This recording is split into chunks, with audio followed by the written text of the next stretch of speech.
Hey everyone, Firescale Audiobooks here. If you'd like to request updates on any novel, consider becoming a Patreon or Ko-fi member. Based on your membership tier, I'll create additional parts for the novel you're interested in. Normally, I'll only upload 4 to 5 parts of each novel due to limited time. And don't forget to subscribe to the channel. It really helps. After spending some time looking through the artifact shop, Leo decided to purchase 5 cheap artifacts to level up the shop before investing any more. Bronze helmet, minor physical damage mitigation. Leather cape, minor magic damage mitigation. Green crystal earring, minor boost to energy regeneration. Green crystal earring, minor boost to energy regeneration. Red coral necklace, minor boost to strength. Leo had used 35 magic points in total for these 5 artifacts. Ding! Artifact shop has leveled up. Leo immediately went to see what changes had been made to the artifact shop, and to his surprise, he could now see E-rank artifacts being sold in the shop. However, the prices were much higher, around 3 to 4 times more expensive than F-rank artifacts. He wanted to look through each artifact to see if there was anything he wanted, mostly the weapon category, but before he could do so, he noticed the door to his training room opening. Huh? I'm pretty sure that I locked the door. He wondered inwardly as he turned to look at the door. His eyes widened with surprise when he saw the tall figure walking into the room, recognizing her identity immediately. He quickly stood up to greet the red-haired beauty. "Good morning, headmistress. Tisk tsk. Eva sucked her teeth 3 consecutive times in a quick succession, and she continued, "It hasn't even been a day since Camille left you alone and you're already slacking? Even without your memories, I guess you can't change your bad habits as a slacker, Leo." "Huh? Actually, I was just taking a break," he said. "But what are you doing here, headmistress?" "I'm just checking on you. Since Camille won't return for a few days, I decided to take her place and oversee your recovery until she returns. I appreciate your consideration, but don't you have more important things to do? As the headmistress of the academy, I'm sure you have a lot of work to do," Leo said to her. He didn't know why, but he had an uneasy feeling about her. That would normally be the case, but with the wilderness training course already prepared, I have some free time until the next big event. Leo raised an eyebrow and said, "Then you should take this time to rest." "I can train by myself." Eva narrowed her eyes at Leo. "I have other reasons to be here. I want to see for myself just how much you have recovered." Catch. Eva suddenly tossed a potion into the air at him. "It's a medium-grade energy potion. Drink it and spar with me for a bit." "You want to spar with me?" Leo swallowed nervously. Since she's the headmistress of this academy, she's probably even stronger than Miss Camille, right? He wondered inwardly. As much as he wanted to refuse, he couldn't possibly refuse the most authoritative person in this Academy. Lights novel. Furthermore, he was a little curious about her strength. Leo chugged the energy potion and pointed his sword at her. "Whenever you're ready." Eva smiled and said, "I should be saying those words." She suddenly raised her right hand to the left side of her face before swinging it back down, and a sword made out of flames materialized in her grasp. "Fire magic affinity?" Leo muttered. He could feel the heat of the sword even though he was a dozen meters away from it. "Lightsenville. Come at me with everything you've got, Leo." Eva beckoned him with a provocative smile on her face. Leo gritted his teeth and immediately rushed at her. Once he was close enough, he started unleashing every combo he knew from the formless sword dance. However, Eva would either block or deflect all of them, and she would do so with seemingly no effort. His technique isn't bad, but it's not as decisive and sharp as before. Is this due to his injury? His strength is also lacking. Eva was a little disappointed by the results. She was hoping that Miss Camille had downplayed Leo's progress, but it is now clear to her that Leo truly wasn't ready to fight the top students just yet. Several minutes later, Eva suddenly went on the offensive. This caught Leo off guard because she had been on the defensive since the beginning, so he thought that she was only going to defend. He tried to fight back as much as he could, but Eva eventually dominated him, and she did so in just 3 strikes. Leo froze his movements when Eva's flaming sword was right beside his neck, and it felt like he was standing right in front of a blazing hot oven. Eva retrieved her sword a moment later and said, "You have a lot of work to do, Leo." "I know," he sighed. "Just knowing isn't good enough, Leo. At this rate, you won't hold a candle against the students in the other school." "Huh? What do these students have anything to do with me?" Leo asked with a raised eyebrow. "You're going to fight them in the upcoming tournament, so you have everything to do with them." "Wait, tournament? This is the first time that I am hearing about this. There's going to be a big tournament after the wilderness training course, and all of the prestigious academies in this city will be participating in it with their strongest students. I have already entered your name as a participant." "What? You entered me into this tournament without even asking for my permission?" Leo exclaimed. "Of course. Camille told me that you'd be ready for it, and I trusted her. Also, news of your return has already spread to the other academies, and they're all expecting for you to show up. If you don't, they'll ridicule you and the academy, and I won't have that. However, at this rate, you'll be ridiculed even if you participated in the tournament. Therefore, I will be training you for the next few days. And disclaimer, I have a higher standard than Camille, so whatever you do with her, expect something worse," Eva said with a sadistic smile on her face. "At this rate, I will die from training too much." Leo sighed inwardly.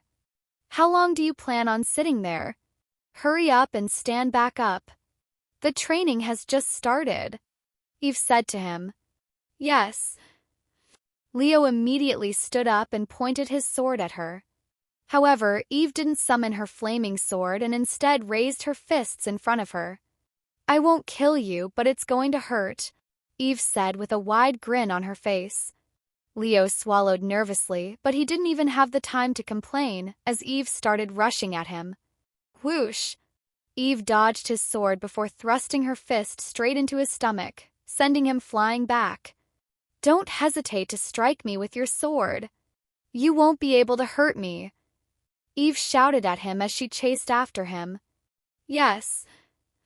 Upon hearing her words and feeling the pain in his stomach, Leo tossed aside all of his hesitation and started going at Eve as though he was seriously trying to kill her. This brat. He was hiding this much strength. Eve was a little surprised by Leo's sudden explosive power. Not just his speed, but even his strength increased drastically compared to their first spar. However, despite that, Eve would still trash him with ease. Sometime later, Eve stopped moving and said to Leo, who was on the ground groaning in pain, "Camille's been too soft on you, Leo." "But I don't blame her. After all, you look like..." Eve suddenly halted her sentence and cleared her throat. "Anyways, get some rest. I will be back in an hour with some training equipment for your training." Eve left the training room shortly after. Damn it. The headmistress is ruthless even in this world. She doesn't even care about the fact that I am supposed to be injured, Leo muttered after she left. "I'm not surprised. The headmistress has a very strict personality. If she decides to do something, she will do it to the best of her abilities," Lilith said. Sometime later, Leo sat on the floor and opened the magic shop. I have been ignoring this for a while now, but when the magic shop reached level 3, there were several new options in the shop. Acquire random F-rank passive skill, 100 MP. Acquire random E-rank passive skill, 500 MP. Acquire random D-rank passive skill, 1000 MP. What are passive skills? I've been avoiding it because I didn't have enough magic points before, not to mention the random aspect, but now that I have plenty of magic points, I should purchase one of these and see for myself what they are. After pondering for some time, Leo decided to purchase an F-rank passive skill. Let's hope this gamble pays off. Confirm purchase. Acquire random F-rank passive skill for 100 magic points. Confirm. You have purchased acquire random F-rank passive skill from the magic shop. You have acquired the passive skill, Novice Combat Expertise. Passive skill, Novice Combat Expertise. Description: increases your combat experience. Leo raised an eyebrow at his new passive skill. Novice combat expertise? What kind of... Leo was forced to stop thinking when a load of information suddenly rushed into his head, most of this information being related to combat such as martial arts, and the information binded with his memories, almost as though they had become his own. Leo, are you okay?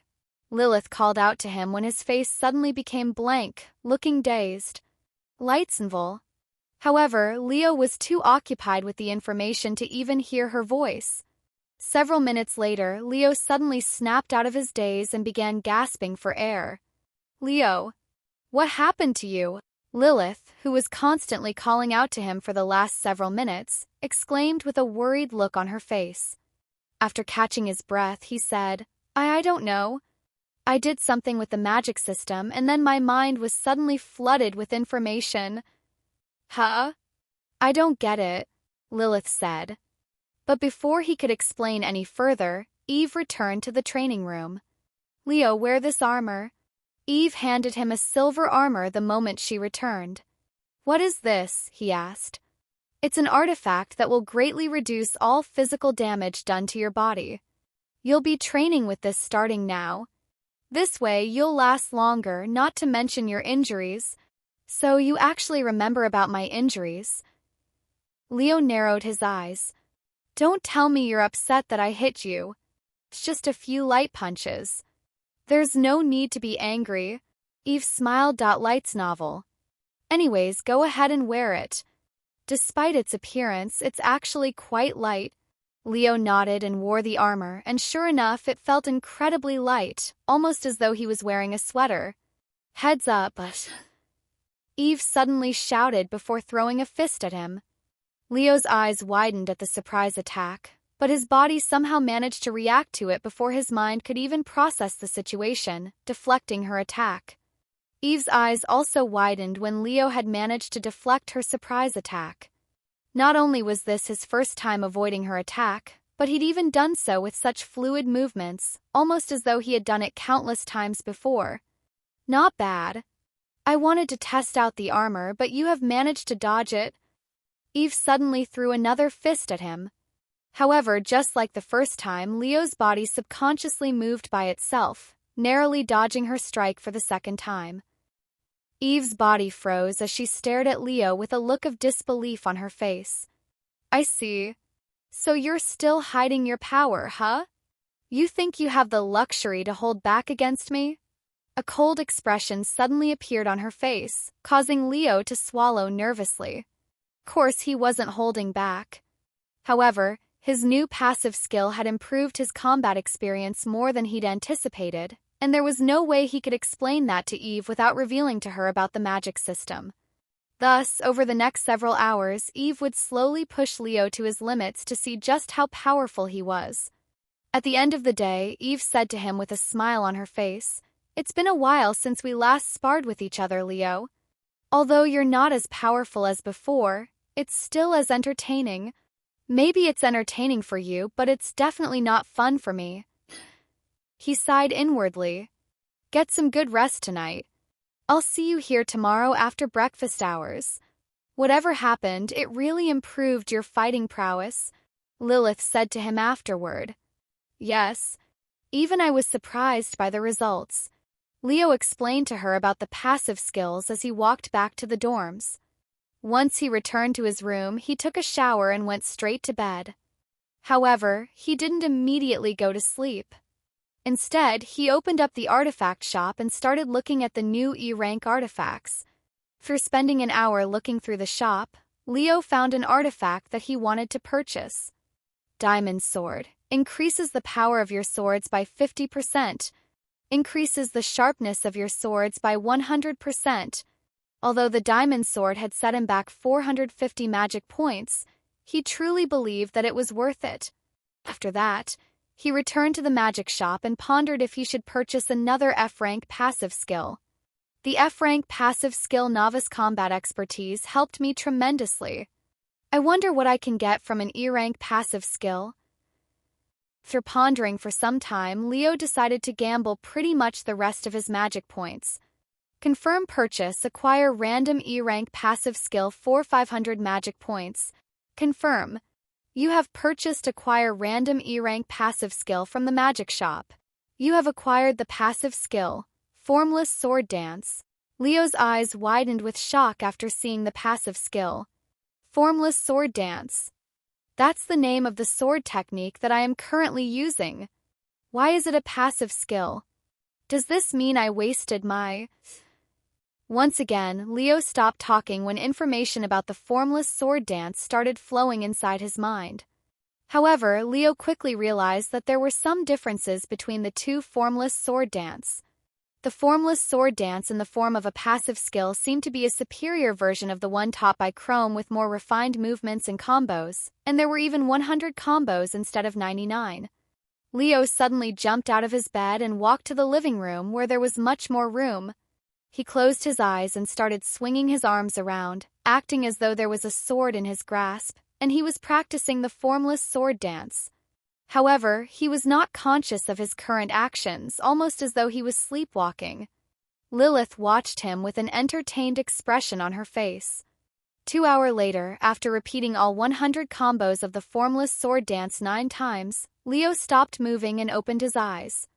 He took out a real sword from his spatial ring and started swinging the sword around, performing the Formless Sword Dance again and for the 10th time, his movements unbelievably smooth and natural, almost as though he'd been practicing this technique every day for hundreds of years. After his performance ended, Leo fell asleep on the floor and wouldn't wake up until the following morning. Huh? Why am I sleeping on the floor in the living room?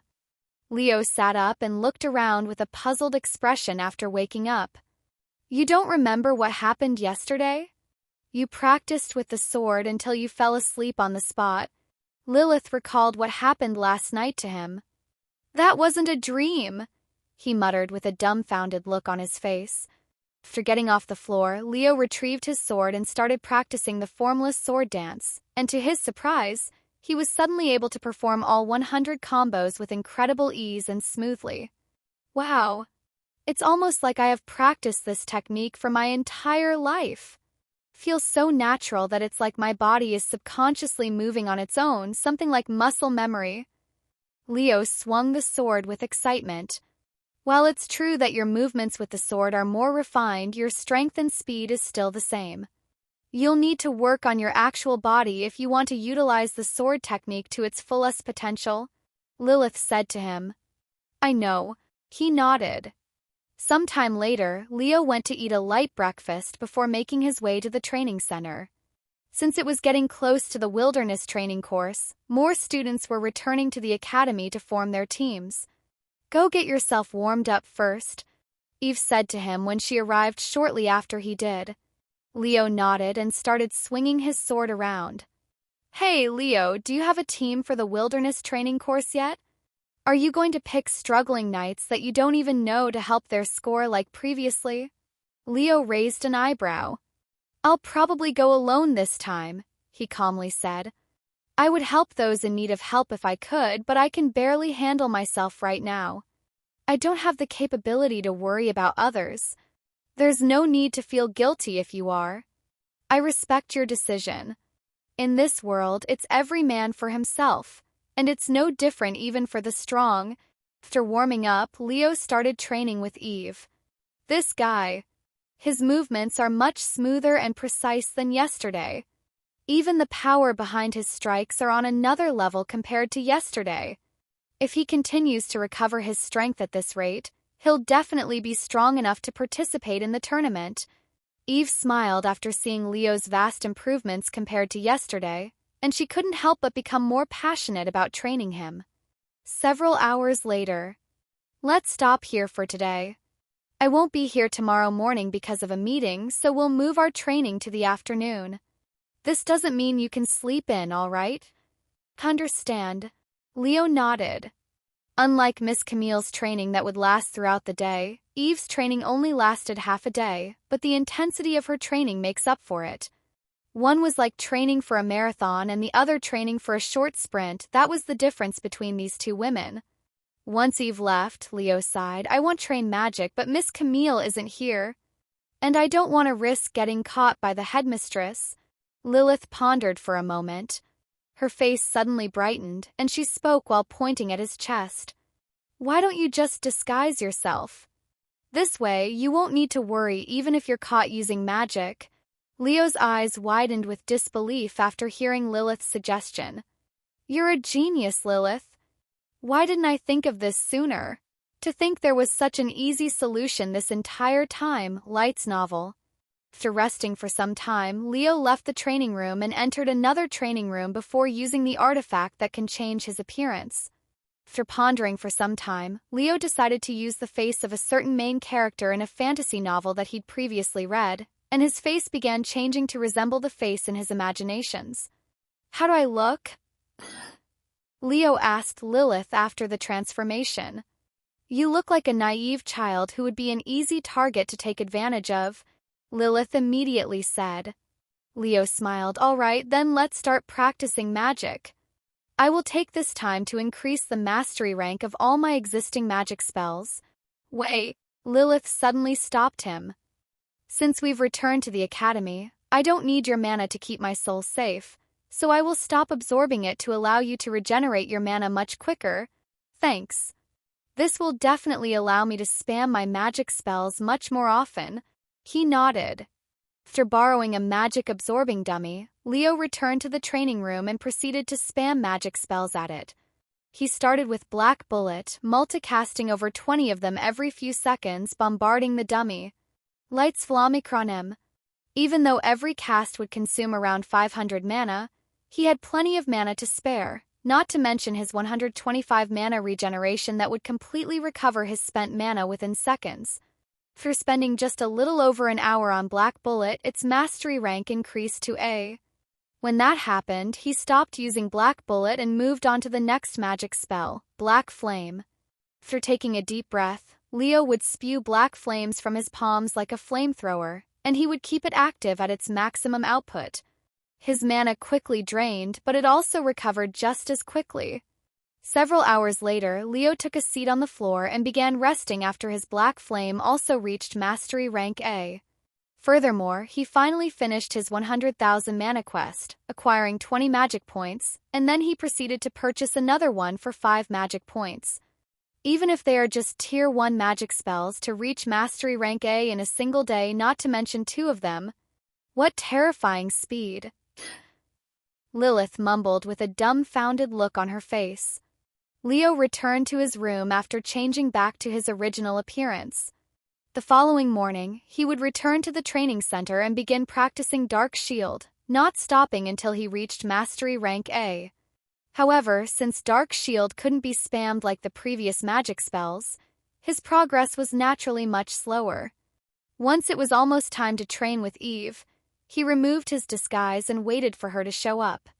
Meanwhile, several hundred miles away from Stellar City, after flying for 2 days straight, Miss Camille could finally see the city walls of Celestial City. Once she reached the entrance, she descended to the ground and began walking towards the gates. Identify yourself. The guards at the gates gestured for Miss Camille to stop when she got close enough. Miss Camille didn't say anything and tossed her ID at them. How disrespectful. Who do you think you?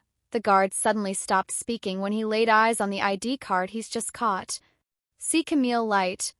Forgive me for not recognizing you, Saintess. The guard quickly returned her ID. I have some business with the Adventurers Bureau, so if you'll excuse me. Open the gates. The guard shouted at the people working the gates. Once Miss Camille entered the city and disappeared from the guard's view, another guard approached him and asked, Who was the beauty just now? I have never seen you act so nervous before. You don't recognize her? She was Camille Light, the famous S-rank adventurer. I think I have heard that name before, but didn't she already retire? What is she doing here? Who knows, but she looked angry. After entering Celestial City, Miss Camille walked straight to the Adventurers Bureau. The Adventurers Bureau's headquarters was a massive oval-shaped building that took up multiple streets, almost like a stadium, but it had many floors and gave off the atmosphere of an office building. Upon arriving at the entrance, Miss Camille was stopped again by the guards there. Through all, she was fully geared in artifacts. What is your business at the Adventurers Bureau? The guard asked. Miss Camille handed her ID to the guard and said, I'm here to speak with Chairman Gerard, C. Camille Light. The guard's eyes widened. After snapping out of his daze, the guard spoke. Do you have an appointment with the chairman? He only accepts meetings through appointments now. It's an emergency. I need to speak with him right now. Tell him I am here and he will agree to meet with me, Miss Camille said in a calm voice. I'm really sorry, but the chairman is currently in an important meeting that will last all day. Nobody can disturb him right now. Please understand my position. Miss Camille narrowed her eyes, her gaze turned cold, causing the guard to tremble in fear. Understand. Then I will notify the chairman of my presence without bothering you. Miss Camille turned around and walked away from the building until she gained a good distance. The guards there watched her weird movements with raised eyebrows, having an uneasy feeling in their guts. Their uneasiness grew when Miss Camille stopped walking and turned to face the building again. Hey, what do you think you are doing? Saintus. One of the guards there shouted when Miss Camille suddenly summoned a golden spear in her grasp. However, she ignored the guard and continued to focus on the building. A vicious light flickered in her eyes, and after taking a calm breath, she lunged the golden spear at the building. Ah! The guards there exclaimed in shock after seeing her actions. The spear exploded with golden light the moment it collided with the building, causing the entire place to tremble. However, the building appeared to be completely fine. Light's novel. Of course, the headquarters of the Adventurers Bureau was protected with magic to prevent situations like this one. Miss Camille knew about it in advance, hence why she dared to attack the building. There was only one reason for her actions: to call out the chairman of the Adventurers Bureau. Why you? What are you doing? How dare you attack the Adventurers Bureau? The guards there immediately surrounded Miss Camille. However, Miss Camille remained calm despite her situation. In fact, she even tossed a second golden spear at the building, causing it to shake again. Stop it. Even if you are an S-rank adventurer, there is a limit to your jokes. You can still be punished for your actions. Despite Miss Camille's actions, the guards didn't dare to approach her, as the difference between her power and theirs was far too great. The only thing they can do is try to convince her to stop until backup arrives. Lightsfell. Saintus. Why are you doing this? Why are you suddenly attacking the Adventurers Bureau? The guards asked her, but she ignored all of them. Call Chairman Gerard out here. I want to speak with him. More and more people gathered at the scene. Isn't that the S-rank healer, Saintus Light? What is she doing here? And why is she attacking the Adventurers Bureau? The spectators were baffled by the situation. Sometime later, a group of well-dressed individuals with unfathomable auras around them came out of the building and approached Miss Camille. What the hell is this commotion? Who dares to attack the Adventurers Bureau in broad daylight? A deafening voice rippled throughout the area.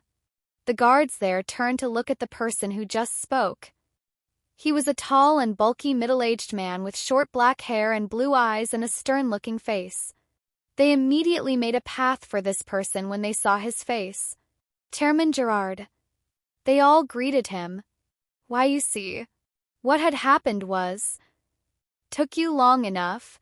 Miss Camille suddenly spoke in a cold voice. You? What the hell are you doing here? Chairman Gerard frowned after seeing Miss Camille's face. It's been a while, Father, Miss Camille said with a calm expression on her face. What? Did she just call the chairman Father? One of the guards there muttered. You didn't know? Chairman Gerard's full name is Gerard Light. He's Saintus Light's father. Seriously. You better have a good reason for your actions, Camille. Even if you're my daughter, you have assaulted the Adventurers Bureau today. Chairman Gerard narrowed his eyes on her. Allow me to repeat those words to you. Even if you are my father, your Adventurers Bureau nearly got my friend killed. If I don't receive a proper explanation, I will tear this whole place down. The entire place was dead silent as this father and daughter pair stared daggers at each other. Through a moment of silence, Chairman Gerard sighed. "Follow me. Let's talk in my office. I apologize for this inconvenience, but let's take a break for our meeting," Chairman Gerard said to the group of people following him. "Don't worry, we understand. After all, family matters should be above everything else. I needed to stretch my body anyway. Then let's all return tomorrow at the same time." "I don't mind." Sometime later, Camille followed Chairman Gerard into the Adventurer's Bureau. Once they were inside his office, Chairman Gerard sat behind his office table and stared at Camille with a frown on his face. "I thought you'd never come back to the Celestial City after your retirement, especially after all that fuss you made before you left," Camille sneered. "You think I wanted to be here? My friend nearly got killed because of someone in the Adventurer's Bureau." Chairman Gerard placed his hands before his mouth and pondered. "That's some serious accusations, Camille. Where did you get the idea that someone in my Adventurer's Bureau tried to harm your friend?" Camille narrowed her eyes and spoke in a cold voice. "There are plenty of people who want to get back at me for opposing the Adventurer's Bureau and retiring. However, they cannot harm me, so they decided to harm my friend instead. Of course, these people include you, Father. You think I had something to do with your friend? I may despise your decision to retire, but I would never do something this petty. Are you looking down on me, Camille?" Chairman Gerard slammed the desk in front of him, causing it to jump. If the desk hadn't been enforced with magic, it would have shattered just now. "And you still haven't said anything about your friend," Camille sneered in disdain. "Still acting like you don't know anything, huh? There's no way the chairman of the Adventurer's Bureau hasn't heard about the adventurer that I am sponsoring. In fact, I am willing to bet that you heard about it the same day I signed the papers." Chairman Gerard's eyes slightly. "So this whole thing is about that boy, Leon?" "Indeed, I heard about him. His name was being mentioned practically everywhere I went for the first 2 days in the Bureau. However, so what if I know him? What does that prove? He took a special mission recently to be promoted to C rank. However, this special mission was related to the Scarlet family, and as far as I am aware, this special mission was a death trap for him. He was sent there as a sacrifice, and only the Adventurer's Bureau can assign adventurers to specific special missions. The Scarlet family's special mission?" Chairman Gerard finally understood the full situation. Due to the nature of the special mission, the Adventurers Bureau had blacklisted it so that their system wouldn't automatically assign any adventurers to it. However, the fact that Leo had been selected to do the mission meant that someone had purposefully assigned it to him. "I want you to investigate the person who assigned him the special mission and find out why this person did it. If you don't find the person responsible, I will hold you and the entire Adventurers Bureau accountable, and you can forget about our agreement." "You!" Chairman Gerard stood up with a deep frown on his face. "That agreement was the only reason we allowed you to retire. And what about your part of the agreement? That the Adventurers Bureau would never bother me if I agreed to it? Your party was the first to break the agreement, so it would only make sense for me to do the same." Chairman Gerard gritted his teeth in anger, but he quickly composed himself and sat back down. "Very well, we will investigate the person responsible for assigning your protege to the Scarlet family's special mission." "Is this all?" he asked. "No, I am not done. Someone had also placed a bounty on him. Could be the same person who assigned him to the special mission, but it could also be a different person." "A bounty? I understand the special mission case, but anybody could have put a bounty on him. Why would you suspect that we're also part of it? Because the bounty appeared right before his special mission, and the bounty hunters that had been selected were his teammates during an ongoing mission, or do you expect me to believe that it's just a coincidence?" Camille spoke, and she continued. "Furthermore, only very few people know about the existence of Leon. If not the Adventurers Bureau, who could access his information at will, who else would try to kill him?" Chairman Gerard pondered for a moment before speaking. "We will investigate the person behind the special mission, but we will not entertain you with the bounty issue unless you have concrete evidence that my Adventurers Bureau was involved." If you're not satisfied, you can do the investigation yourself. When you find the culprit, lock him in a cell for me. I want to personally question him. Lightsville. Understand. Then about our agreement. That will depend on the result of your investigation, Camille said in a cold voice. I'm leaving now. I will stay in the city for 2 days. Let's hope you find the culprit by then. Wait, Chairman Gerard said right as Camille turned around. There is going to be an award ceremony for your brother next month. Will you be attending? He asked. I only have one brother, and he's already dead, Camille said in a calm voice before she left the room. Chairman Gerard laid back on his chair and rubbed his eyes. What a troublesome daughter, he muttered in a sighing voice. Light's novel. After leaving the Adventurers Bureau, Camille went to a nearby flower shop and purchased a bundle of flowers before making her way to the graveyard. At the graveyard, she approached a certain tombstone with the name Leon Light engraved in it. She placed the flowers she'd just bought in front of the tombstone and silently prayed to it. Meanwhile, Chairman Gerard ordered the Adventurers Bureau's intelligence unit to investigate the person responsible for Leon's special mission. Didn't take long before Chairman Gerard received a name. Martin Graves. I see. This makes sense. Thank you for your hard work. Lock him up in a cell for now. Chairman Gerard dismissed the team shortly after. He called Camille and notified her of the news. Martin Graves? So it was that bastard. Camille gritted her teeth in anger after hearing his name. Where are you keeping him? I want to speak with him. He's currently behind bars in one of our cells in the Adventurers Bureau. However, we can't keep him locked up for too long. If you want to speak with him, you must come now.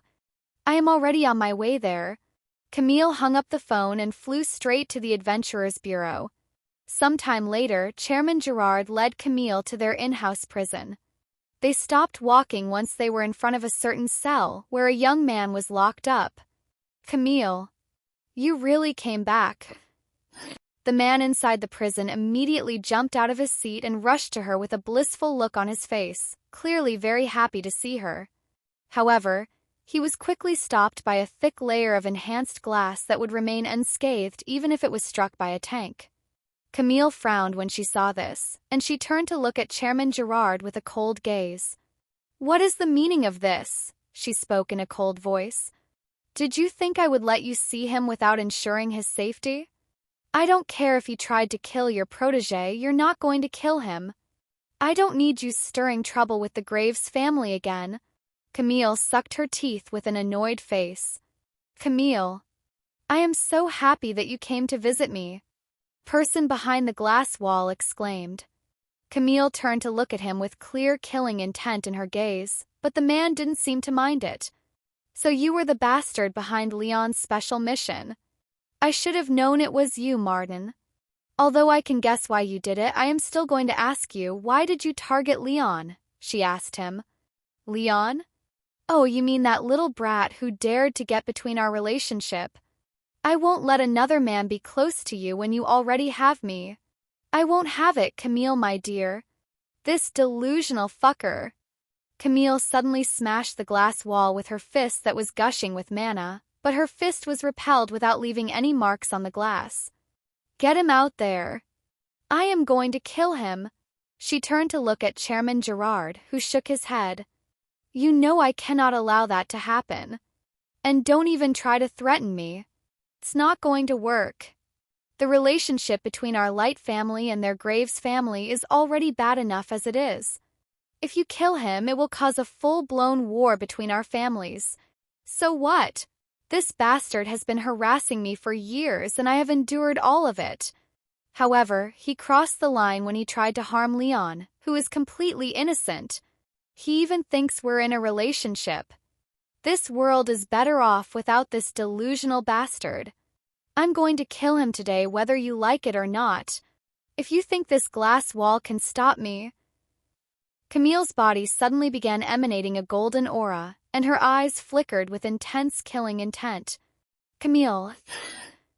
Chairman Gerard suddenly roared. This isn't just about our family. If you kill him, the Graves family will do everything in their power to avenge him. This means that everybody close to you will be in their crosshair, including the Academy. Our family might be able to handle them, but I can't say the same for the others. Camille gritted her teeth in frustration. So you're just going to let him go? The Adventurers Bureau will punish him accordingly for his violations. You have my word. If only your words are trustworthy. Camille sneered. She turned to look at Martin and asked, Are you also responsible for the bounty on Leon? However, he spoke with a puzzled expression. Bounty? What bounty?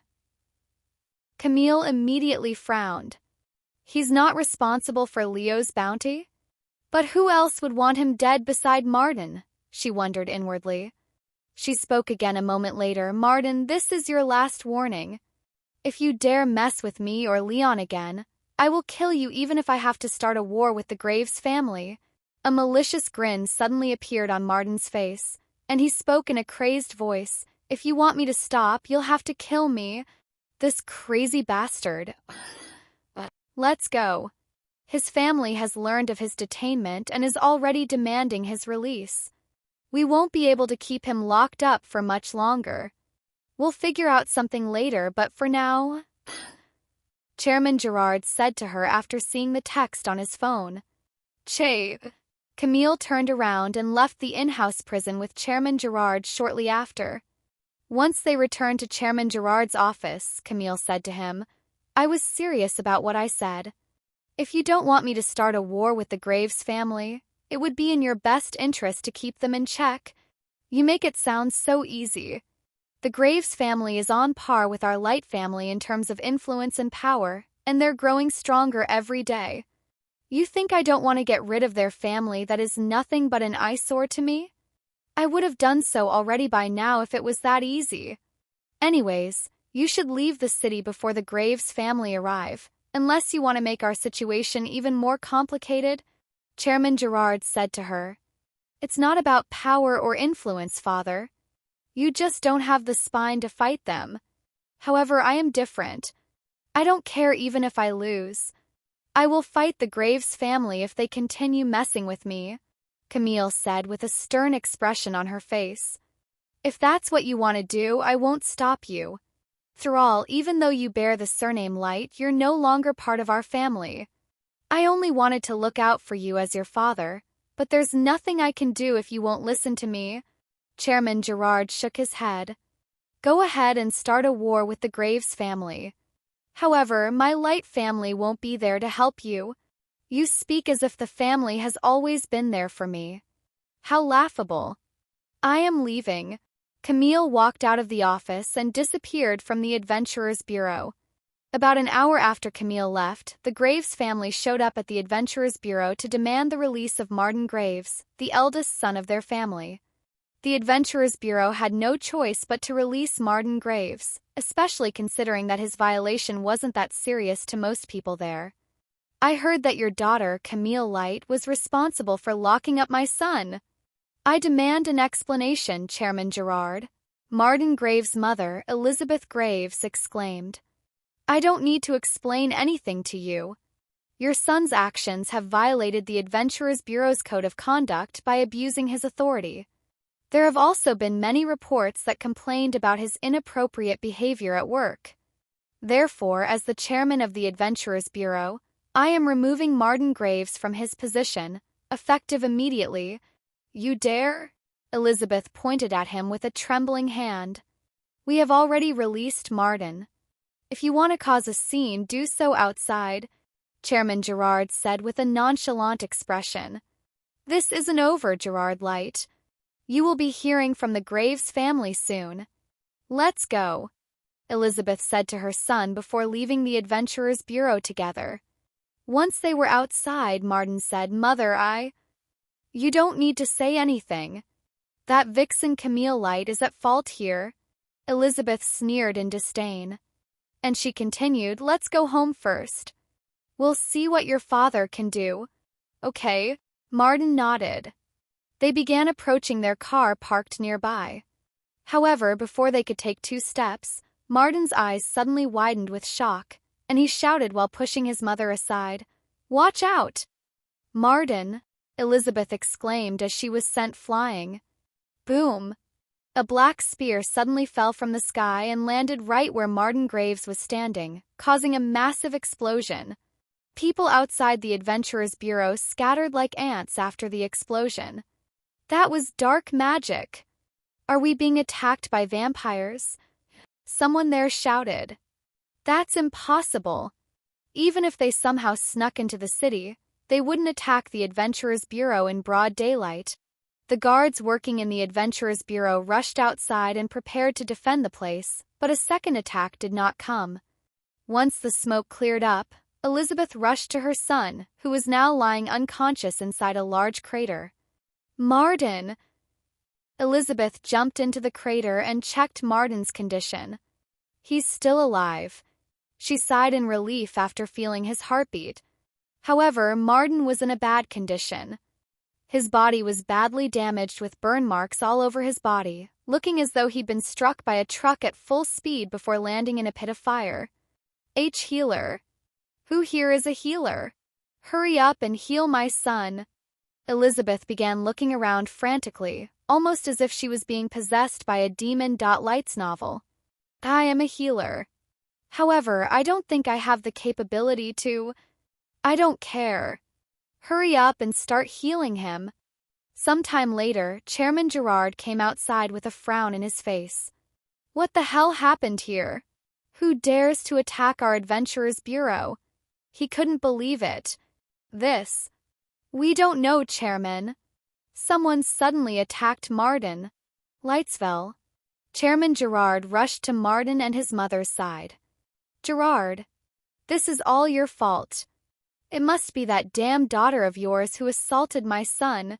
Elizabeth started pointing fingers. Chairman Gerard stared at Martin with a pondering gaze. After a moment of silence, he spoke in a nonchalant voice. "The person who attacked your son used dark magic. My daughter uses light magic. I understand that you're angry, but you shouldn't throw around baseless accusations like that. Bullshit. She must have hired an assassin or something. She's the only one who has a motive." Elizabeth roared. "Humph. Your son has a pretty bad reputation, and this is a well-known fact in the city. I wouldn't be surprised if there are many people out there who want to kill him. Anyways, I have already called for the police and the paramedics. I hope for the best for your son," Chairman Gerard said as he turned around. "Wait. You can use light magic as well. Why aren't you healing my son?" Elizabeth suddenly shouted. Chairman Gerard halted his movements and turned around to stare at her with a cold gaze. "You want me to help you right after threatening me? Who do you think you are? And unlike my daughter, I am not very experienced with healing magic. I won't be able to heal him even if I want to. Just wait for the paramedics and hope for the best. I still have to find the person responsible for this, so I won't bother you any longer. You'll regret this, Gerard. I swear that you and your family will regret this." Elizabeth stared at his disappearing back with intense killing intent in her gaze. The police and paramedics arrived shortly after. While the police spoke with the people there, the paramedics treated Martin.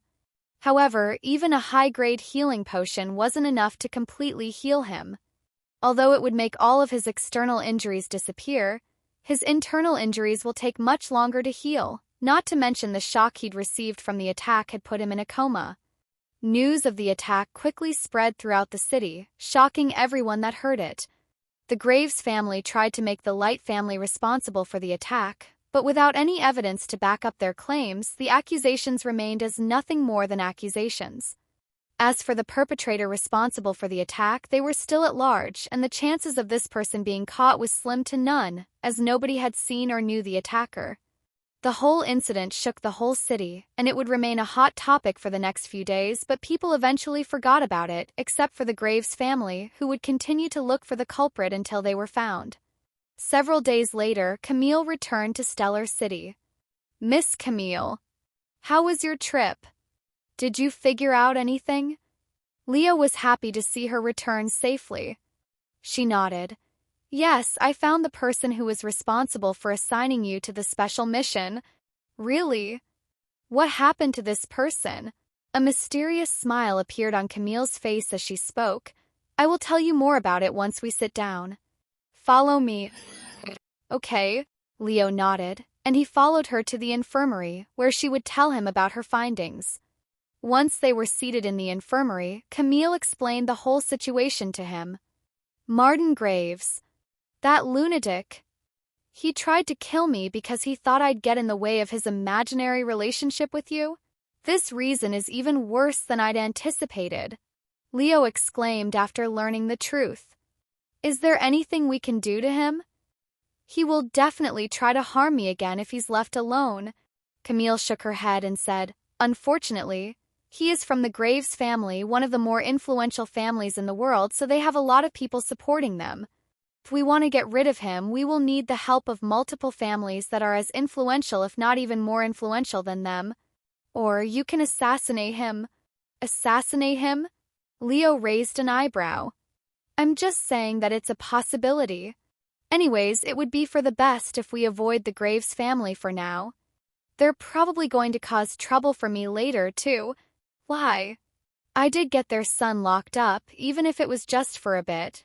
The Graves family is infamous for returning favors, especially when they feel offended, which happens more than they breathe.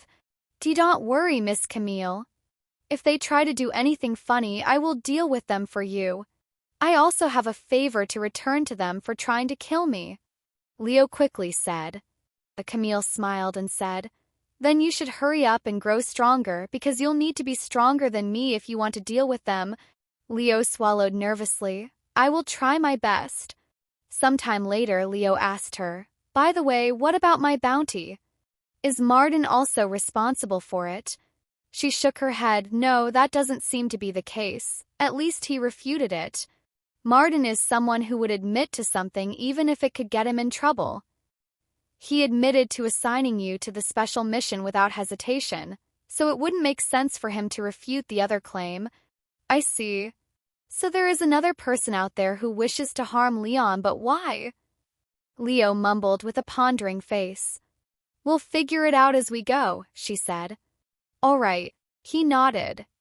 Anyways, I am going to speak with the headmistress to let her know that I have returned. I will meet you in the training center in an hour. Actually, Leo stopped her and he continued, If you want to meet with the headmistress, you should come with me to the training center.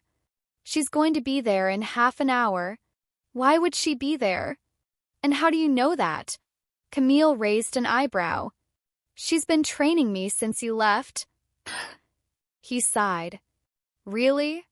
So she wasn't joking when she said that? Camille muttered in a surprised voice. Yes, and she's like a devil during training. I thought I had it bad when I trained with you or Chrome, but the headmistress is many times worse. I am always on the verge of death after our training. She doesn't know how to hold back. While that may be true, the headmistress knows what she is doing.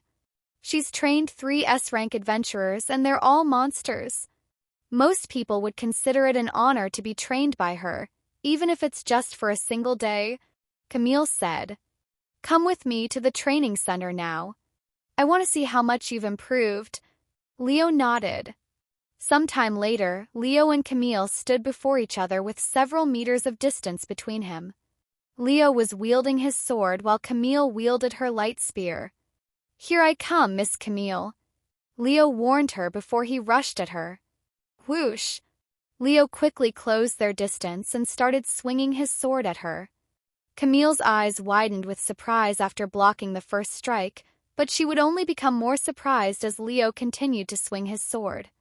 It only took a few strikes, but Camille could tell that Leo had improved significantly since the last time they had sparred with each other. It's not just his strength and speed. Even his swordsmanship and general movement is countless times better than before. How did he improve so much in such a short time? Lightsenville. Camille didn't think it was caused by the magic system at first since Leo wasn't using any magic, and she didn't know about his passive skills or invisible artifacts. It has only been a little over 3 weeks since Camille sparred with Leo. Although that is plenty of time for one to improve, Leo's improvements were something that could only be achieved after years of training, especially with his swordsmanship with formless sword dance that seemed to have surpassed even Chrome. Is this the result of the headmistress training? No, that's not possible. Then could it be his magic system? I thought it only improved his magic talents. Due to her pondering, Camille wasn't completely focused on the fight, so Leo had almost managed to land a strike on her for the first time. However, Camille became serious at the last second and summoned a second light spear to block his attack before kicking him away from her. Boom! Leo flew and slammed his back on the wall after the kick. Oh shit! Camille cried inwardly after realizing that she'd gone a little too hard on him. Are you okay? She quickly went to check on him. I am fine. Leo stood back up as if nothing had happened. Light's novel. You've really improved since our last spar. Is this due to the magic system? Camille couldn't help but ask him. He nodded and spoke with a bittersweet smile on his face. Yes, but the headmistress training also plays a big part in my improvement. When I train with her, it's like I am fighting a boss that was programmed to never lose.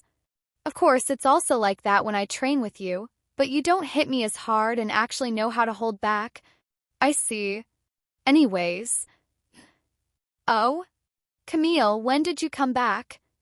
A familiar voice suddenly resounded in the room. Leo and Camille turned to look at the door simultaneously to see Headmistress Eve walking into the training room.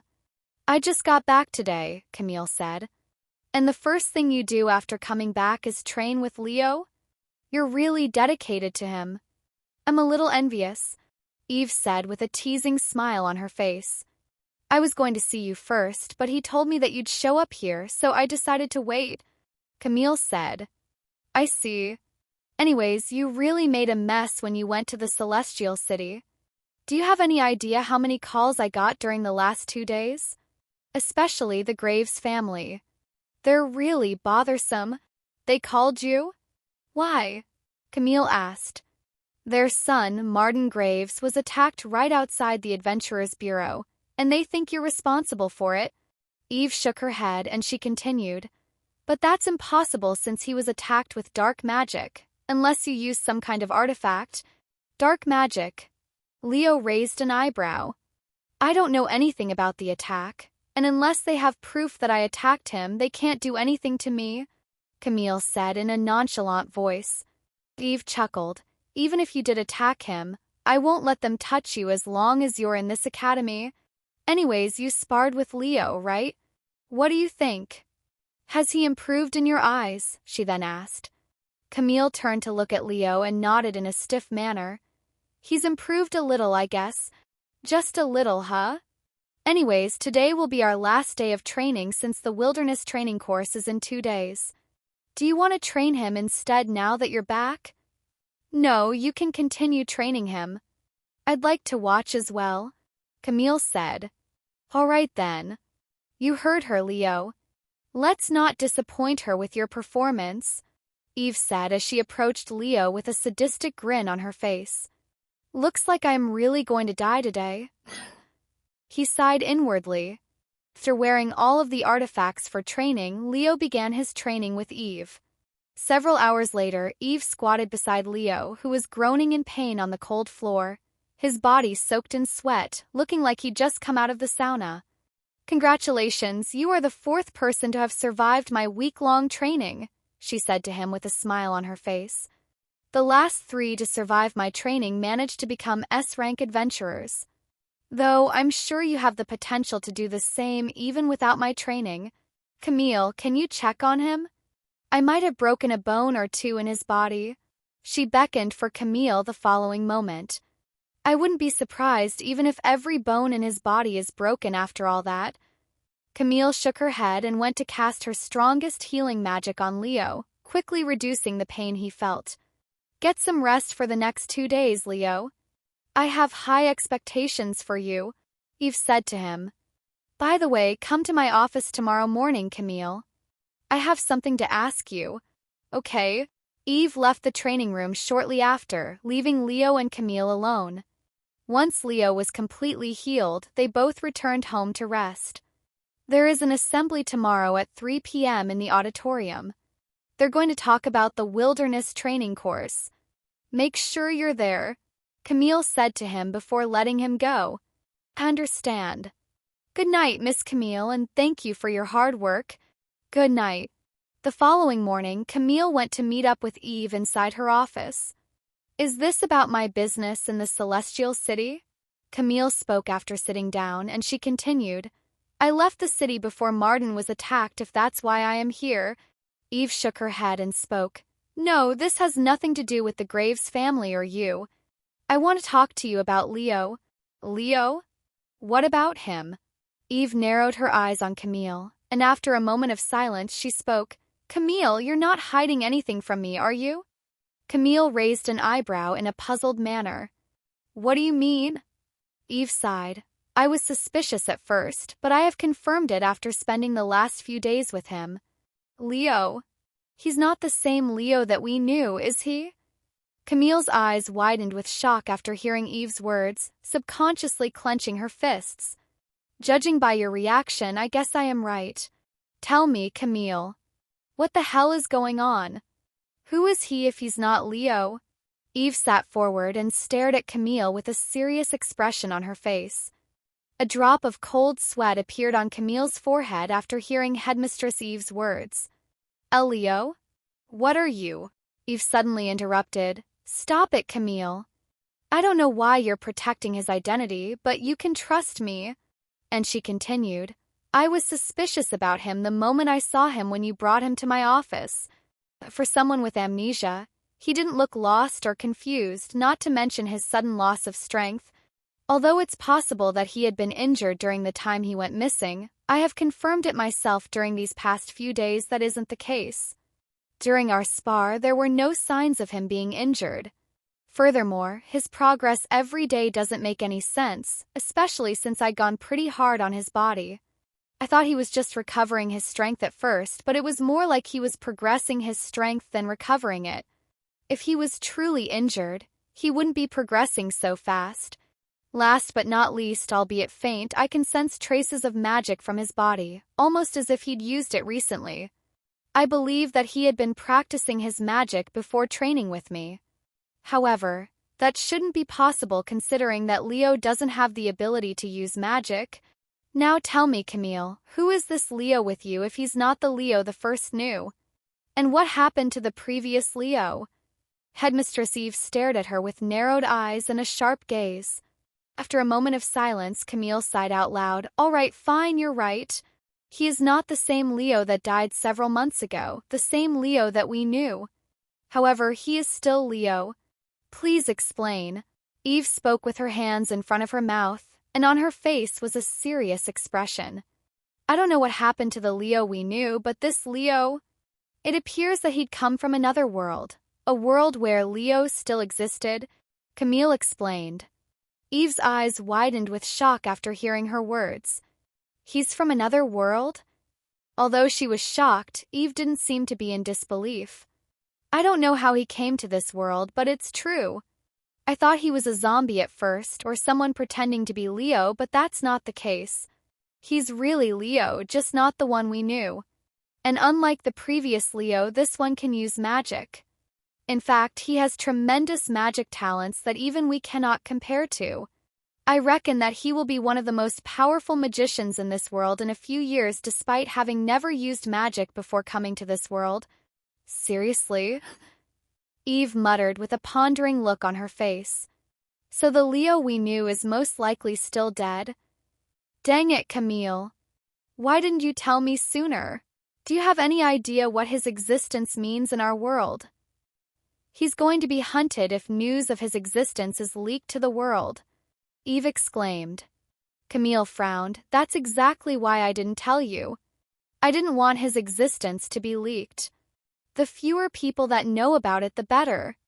Where is Leo right now? Eve then asked. He's either going to be in his room or at the training center, Camille said. Let's go. I need to speak with him. Eve and Camille left the office to look for Leo. They stopped by his dorm first since it was on the way to the training center. When he couldn't be found in his room, they made their way to the training center. However, the person working at the front desk said that he didn't see Leo enter the building when asked by them. He's not here? If he's not in his room or at the training center, where could he be? Camille pondered. Unbeknownst to these two, Leo was actually in the training center. However, he'd gone in a disguise so nobody knew that he was there. There's no point in looking for him now. Let's just wait until the gathering at the auditorium. He'll definitely be there, Camille said. All right, lights novel. Once it was lunchtime, Leo left the training center to get some food at the cafeteria before making his way to the auditorium for the gathering. The majority of the students in the academy would be there, so it was immensely crowded when he arrived. There's too many people here. Leo, who was not good with crowded places, sighed. It's always like this every year, Lilith said as she hovered above Leo. They entered the massive building some time later. The moment he stepped inside, Leo noticed something odd about the scenery inside. The normal students and the magic students are split in half like oil and water. He thought to himself.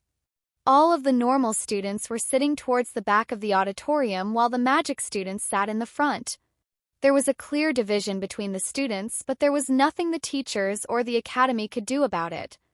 If they forced the two sides together, it would definitely have the opposite effect, so the only thing they can do is wait for the day they naturally come together, which might never come.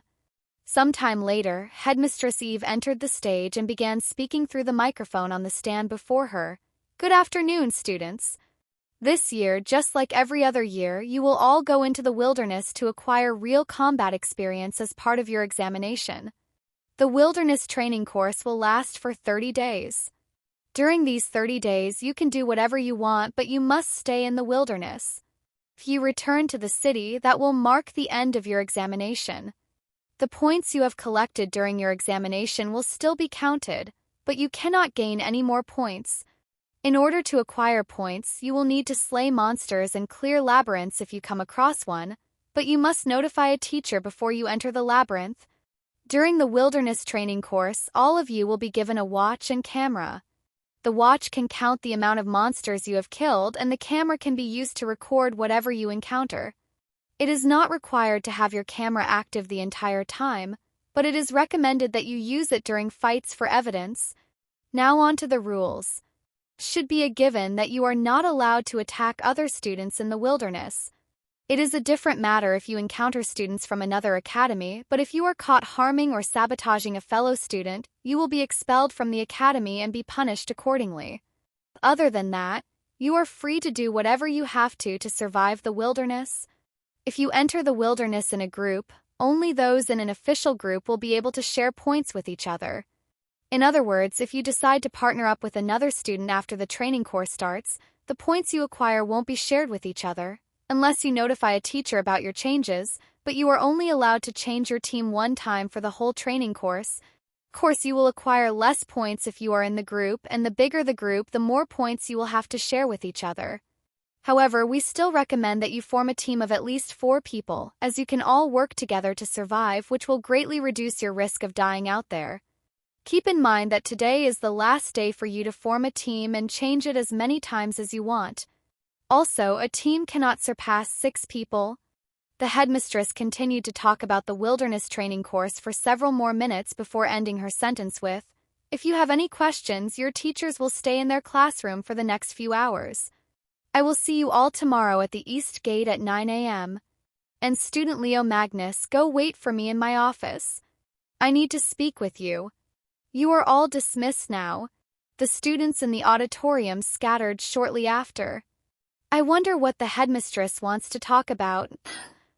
Leo pondered as he made his way to the school building along with many other students that had questions for their teachers. When he arrived at the staircase leading to the school building, Leo noticed a distinct figure standing at the top, and she appeared to be searching for someone. What is she doing there? Leo wondered to himself as he climbed the staircase. Once this figure noticed Leo in the crowd, she stopped looking around and stared right at him. When Leo arrived at the top of the staircase, she approached him and said, "Leo, do you already have a team for the training course?" "No, I don't." "Why?" Leo asked her. "Then can I be part of your team?" she asked.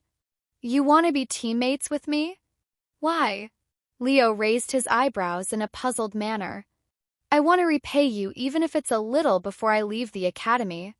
I have decided to leave after the training course, and since I won't have any need for the points, I will give them all to you at the end. I promise that I won't be a burden. If I do end up being a burden, I will leave you alone," Nina Wraith said with an earnest expression on her face. "Why don't you accept her help? I don't think you're ready to wander the wilderness for a whole month by yourself. She's a witch and can use dark magic as well. I think she'll be a good addition," Lilith said to Leo as he pondered Nina's offer. After pondering for a few moments, Leo nodded. "All right, fine, I'll make you my teammate." "Okay. Let's go tell a teacher to form our team." Leo nodded. "Let's speak with my teacher since it's on the way to the headmistress office." The two of them entered the school building. A few minutes later, they arrived at Leo's classroom. Inside, a few students could be seen talking to Jasmine. When Leo entered the classroom with Nina, the students there stopped talking to stare at them with wide eyes. "Do you need something, Leo?" Jasmine asked him. "Yes, I'd like to form a team with Nina here for the wilderness training course." "A team with Nina Wraith?" Jasmine's eyes also widened after hearing such words, as they were a pair that nobody could have expected.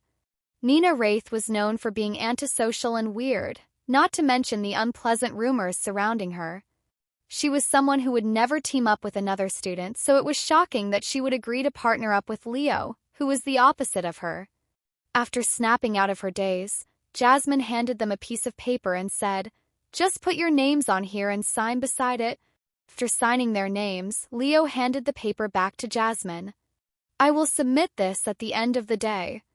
If you decide to change your mind, you have another 3 hours," Jasmine said to them. "Understand." Leo and Nina left the room shortly after. "Thank you. I will do my best to assist you," Nina said to him afterward. "Here is my phone number. Call me if you need anything. I will see you tomorrow then." After giving her phone number to Leo, Nina disappeared from the school building. As for Leo, he made his way to the headmistress office. What's up with Leo and Nina? Since when were they friends? The students in the classroom mumbled to each other about the bizarre scene they just witnessed. "Do you think he'll let us into his group now? I don't think I can be with Nina for too long. She gives me the shivers." Right? She's a cursed child with a dark magic affinity, after all. Meanwhile, Leo knocked on the door to the headmistress office. However, nobody answered. It'll probably be a while before she returns since she was also at the auditorium. Leo sighed inwardly. However, to his surprise, the headmistress showed up only 5 minutes later, and walking beside her was Camille. "Miss Camille? You're here too? What is this about?" Leo asked with a raised eyebrow. But she didn't respond to him and entered the office with Eve. Once they were inside the office, Headmistress Eve retrieved a weird device and placed it on the table before them. Light's novel. She then activated it using her mana, creating a barrier around the room. "This room is now soundproof," Eve said to them. And she turned to look at Leo before continuing to speak. "Leo, you're from another world, aren't you?" "Ha!" Leo's eyes widened with shock after hearing such words, and he turned to look at Camille, who had a bittersweet smile on her face. "I had suspected that you were not the Leo the first knew even before she told me the truth, and my suspicions were confirmed recently after training with you," Eve suddenly said. "Lights Flamikronem." "How?" Leo mumbled in a dazed voice. "You're 100 years too young to try to fool me, Leo. Anyways, tell me, Leo from another world, how did you end up in this world?" "I don't know. I went to sleep one night and then woke up already in this world." Eve narrowed her eyes. "Do you have any idea what your existence means for our world? Every time someone comes to our world from the outside, the world is tossed into mayhem. mostly due to these individuals that have tried to dominate the entire world. In other words, you guys have a really bad reputation, and if people learn that you are from another world, they will most likely try to kill you before you can become strong enough to threaten the world. Leo was left speechless by her words. There have been other people besides me who came from another world? Leo asked after snapping out of his daze. Yes, 6 people, at least 6 that we know of, Camille said. And all of them attempted world domination? Leo raised his eyebrows. That's right. Unbelievable. Leo was once again speechless. This is another reason why you should never reveal the fact that you came from another world. The entire world would come together to kill you if it's revealed, Camille said to him. As long as we cover for him, his secret will remain safe, Eve said. And she continued, let's continue on to another topic. Leo, I heard that you're quite talented in magic. Not only do you have S-rank dark magic affinity, but you also have a magic affinity for wind magic as well. Yes, what about it? I know that you're hiding your magic talents on purpose and your reason for doing so, but I want you to use magic openly, Eve suddenly said. What? Both Leo and Camille exclaimed. You know it would raise suspicions if Leo can suddenly use magic. Why do you even want him to use magic? Camille said with a frown. Why not? If he has the talents for it, he should utilize it properly. Although the old Leo cannot use magic, we have a way around that, Eve said. What way? Leo asked with great curiosity. Have you ever heard of the fruit of magic awakening? A profound smile appeared on Eve's face. Why, you don't mean... Camille's eyes widened with realization. That's right. Leo's going to eat one. This way, nobody will suspect him even if he uses magic. Eve nodded. Fruit of magic awakening? Leo mumbled in a low voice. The Fruit of Magic Awakening is a legendary artifact that can grant someone a new magic affinity, whether they already have one or not. In other words, if someone who cannot use magic consumes this artifact, they will be able to use magic. And if someone who can already use magic consumes it, they will have a new magic affinity, Eve explained to Leo with a smile on her face. I see.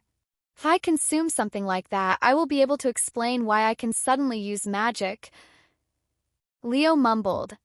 Wait a minute, Camille suddenly said. The Fruit of Magic Awakening is just a legend. It doesn't actually exist. At least nobody has been able to prove its existence before. Really? Leo looked at Eve with raised eyebrows. Eve nodded. Yes, she's right. The Fruit of Magic Awakening is just a legend.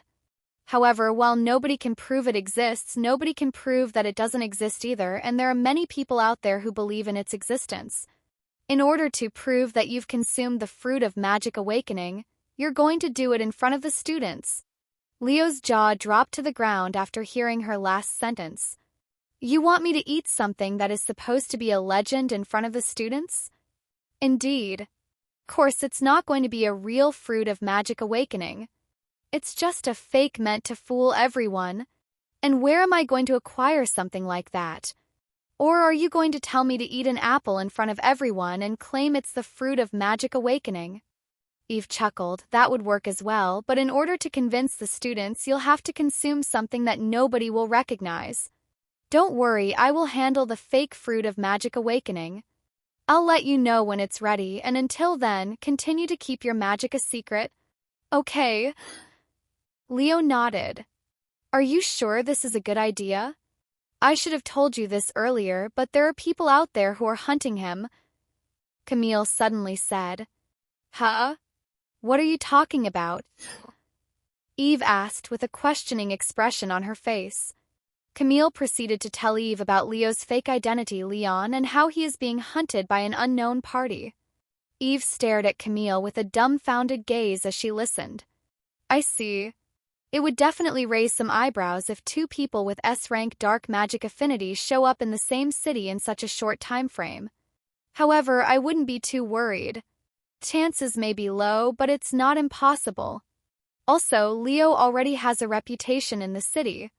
Those people after Leon won't suspect Leo. Why don't we let the person himself decide? What do you think, Leo? Do you want to use magic openly, or do you wish to continue using magic in secrecy? Eve turned to look at him. Leo pondered for a moment before speaking. I want to be able to use magic without needing to sneak around like I am some kind of criminal. It's not good for my heart, and I'm sure that the truth will be revealed in the future, so I might as well do it now to get it out of the way. Eve nodded and turned to look at Camille. You heard him, Camille. What do you have to say? Camille sighed. What is there to say? He's already made up his mind. Not to mention you're here to help as well. Then it's decided, Eve said with a smile. Anyways, now that all of this is out of the way, tell me more about your world, Leo. What is it like? Well, Light's novel. Leo proceeded to tell Eve about his original world, how it was basically the same as this world but without magic and monsters. Wait, so you never used magic or fought monsters before coming to this world? It hasn't been that long since you came to this world, yet you're already this powerful? Your potential is even higher than the old Leo. Eve swallowed nervously after realizing just how ridiculously talented Leo was. After pondering for a moment, she continued, Leo, want to continue training with me? Ha! You saw how much you've improved after training with me for a week, right? If you continue training with me, I can guarantee you that you'll become an A-rank adventurer within 3 months. But Miss Camille is training me. He looked at Camille, who was calmly sitting beside him. Leo, I have nothing more to teach you. Besides giving you some advice, I really don't know what else to teach you. You're my first student, so I don't really know how to teach people. However, Headmistress Eve is a different story. She's trained multiple S-rank adventurers before, and she's even the headmistress of the Four Witches Academy, one of the most prestigious academies in the city. You'll definitely acquire more experience if you train with her, Camille said to him. However, Leo still remained hesitant for some reason. Seeing this, Eve smiled and said, Don't worry, Camille will still be in charge of taking care of you even if you train with me. That's what you're worried about, right? That she might leave you. Leo immediately blushed after hearing her words. What are you talking about? Of course that's not it. Lightsonville. Then you'll accept my training? He nodded with a red face. Yes. We will begin your training after the wilderness training course, got it? Eve said. Understand. After talking for a little longer, Leo and Camille left the headmistress office. Are you prepared for the wilderness training course? Camille asked him. I'm not sure. What do you recommend I bring with me? He asked. Camille stopped walking and looked at him with a puzzled face. You know that you'll be staying out there for the whole duration of the training course, right? This means you'll camp out in the wilderness. You'll need to prepare your own tent and other stuff. Now that you mention it... Leo began sweating when he realized just how unprepared he was for the training course. Camille rubbed her eyes and sighed. All right, let's go shopping. Thus, they left the academy to go shopping at the Stellar Terminal. Through arriving at Stellar Terminal, Camille led Leo around to purchase everything he needed for the training course. First and foremost, you'll need a camping tent, unless you intend on sleeping outside where monsters roam. Leo raised his eyebrows and said, since there are monsters, what good will tents do? They'll just destroy them with ease. Not to mention tents will block your vision. Easy to break? Don't compare our tents with your tents. The ones made here are enhanced with magic. Monsters won't be able to destroy them with ease, Camille said to him. Enhanced with magic? That sounds very expensive. Leo swallowed nervously. His phone had cost him $500,000. He cannot imagine how much a tent infused with magic could cost. Through arriving at the 32nd floor, Camille gave him some recommendations for the tents. Most of these tents have been enhanced with concealment magic, so monsters won't be able to notice your tent unless they're right in front of it. They're also durable enough to stop all monsters below C rank from destroying it. I recommend any of these. Leo didn't say anything and immediately went to look at the price tag. $10 million. I don't have this much money, he exclaimed after seeing the price of these tents, and this was the cheapest one. The more expensive ones were between $25 to $50 million. As an apology for getting you mixed in with my trouble, I'll buy the tent for you, Camille suddenly said to him. Really? Thank you, Miss Camille. Leo stared at her with awe. Sometime later, Camille beckoned for a worker there to make the purchase. I'd like this Model CX-06. Camille pointed at the black cabin tent that had a price tag of $50 million.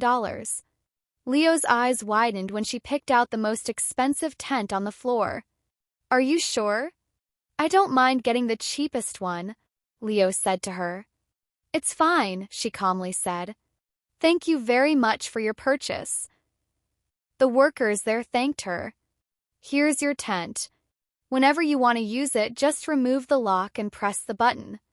All of its functions are inside the manual. Give it a look when you have the time. These tents have a lot more functions than you think. Camille handed him a metal box that was the size of his fist. Wow, this is pretty neat. Thanks again for the tent, Miss Camille, Leo said as he tossed the tent into his spatial ring. Now that you have a place to sleep in, you need a sleeping bag, some essentials for camping, and food. Oh, right, you don't have a phone, do you? I have a phone. I purchased one recently. Leo showed his phone to her. Give it to me for a second, Camille said. After taking his phone, Camille input her phone number into it before handing it back. Call me if you need anything. Okay, he nodded.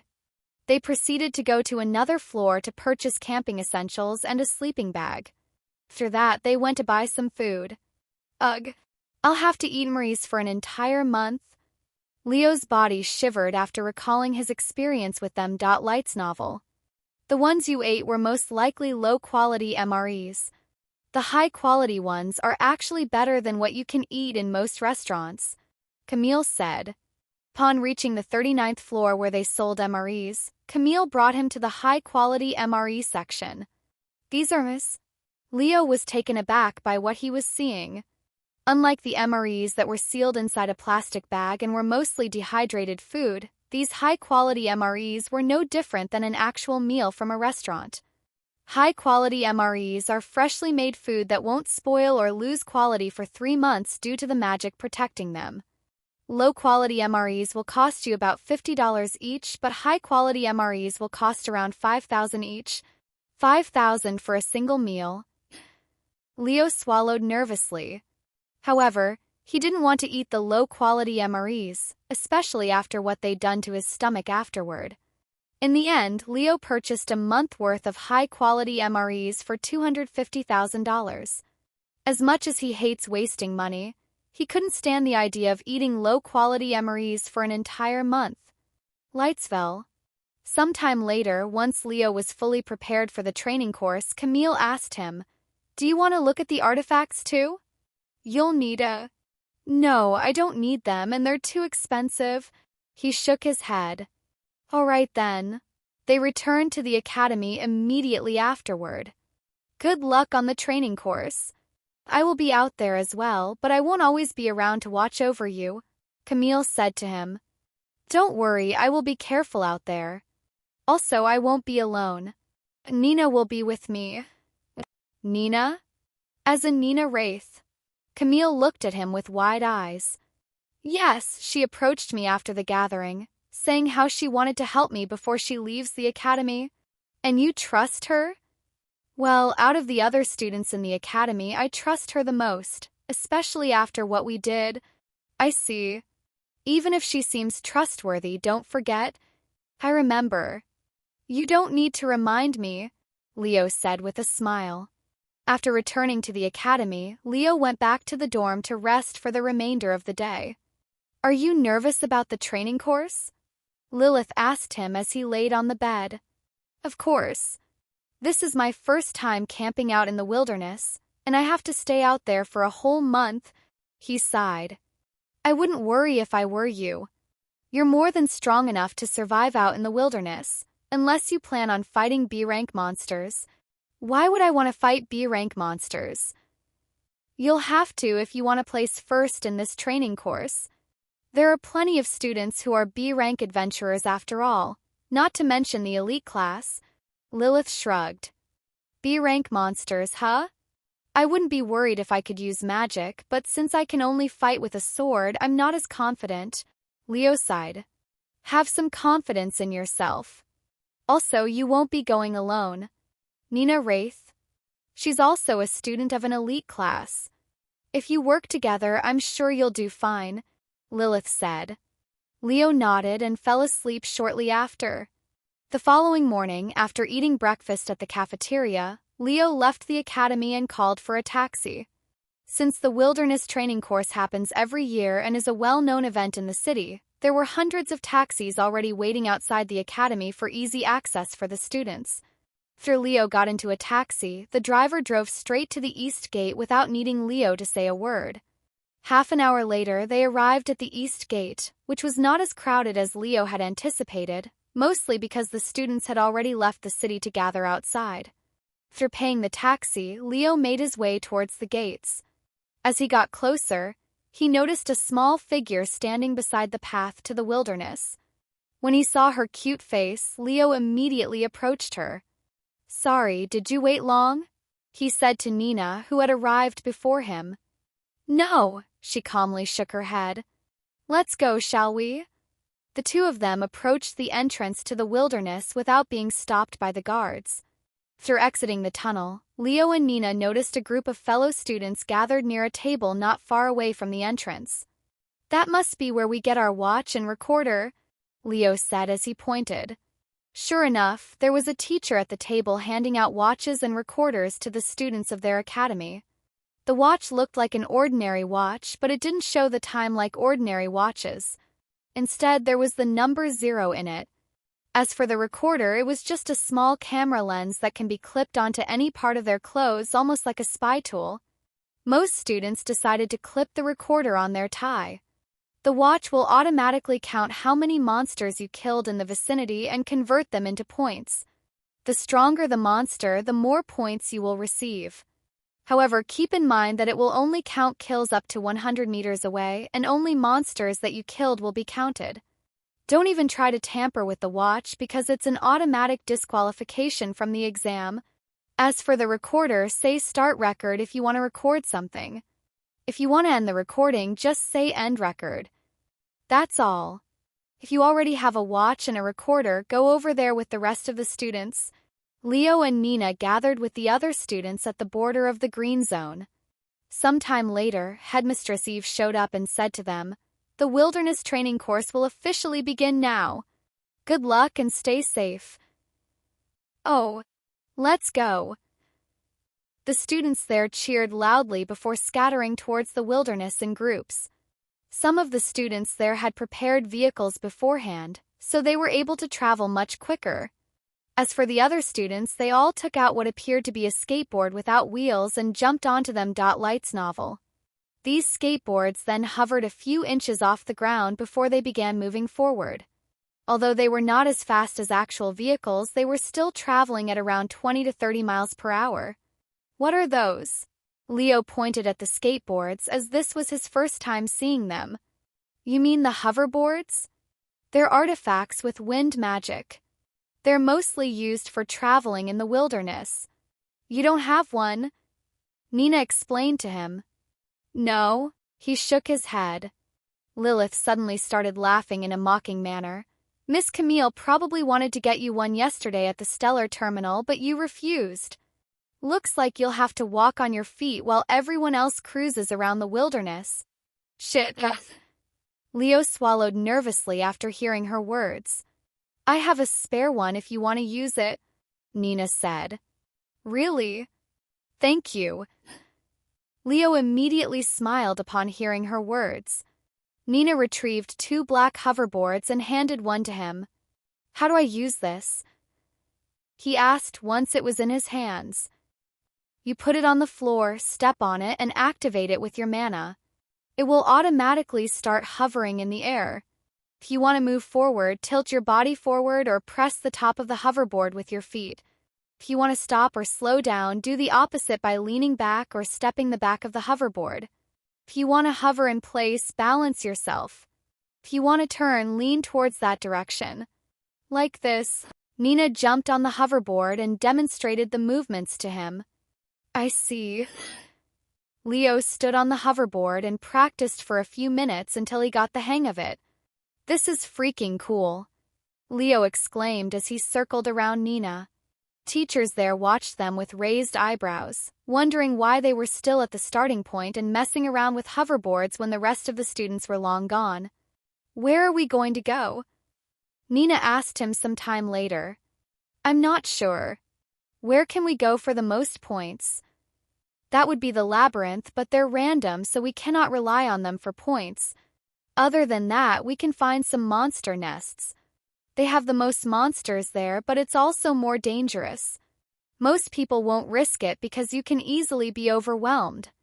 However, since I am here, it won't be as dangerous. Why is that? Leo asked. Nina patted her chest with a confident smile on her face. Although we're only 2 people, our actual numbers are much higher.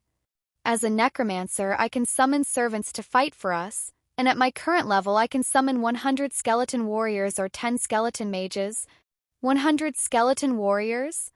That's very impressive. I'm glad I have you as a teammate, Leo said with a smile. Let's just go deeper into the wilderness for now, he then said. Okay, Nina nodded, and they began moving towards the wilderness on their hoverboards. By the way, are you an adventurer, Nina? If you are, what is your rank? Leo asked her as they traveled through the desolate wilderness. She nodded. Yes, I am an adventurer, but I just registered very recently, so I am still F rank. You know that you can take the promotion examination all the way up to D rank without any restrictions, right? I think you're strong enough to pass the promotions even if you just became an adventurer. I know, but I want to take it slow for now. Once I leave the academy, I will focus on my new life as an adventurer and strive to become an S-rank adventurer, Nina said. I see. Well, good luck. What about you? I heard that you're a B-rank adventurer. About that, I don't remember since I have amnesia, and I haven't entered the wilderness since I returned to the academy, Leo said with a stiff smile on his face. Sometime later, they encountered an F-rank monster. Wait, I want to test out this watch, Leo said to Nina as he slowed down his hoverboard. Leo jumped off his hoverboard and retrieved his sword before rushing at the monster. Start record, he suddenly muttered. Once he arrived in front of the monster, Leo swung his sword multiple times in a rapid succession, killing the monsters with ease. End record, he said afterward. He then looked at his watch, and sure enough, his points that were at 0 increased by 1 point. An F-rank monster is worth a single point, huh?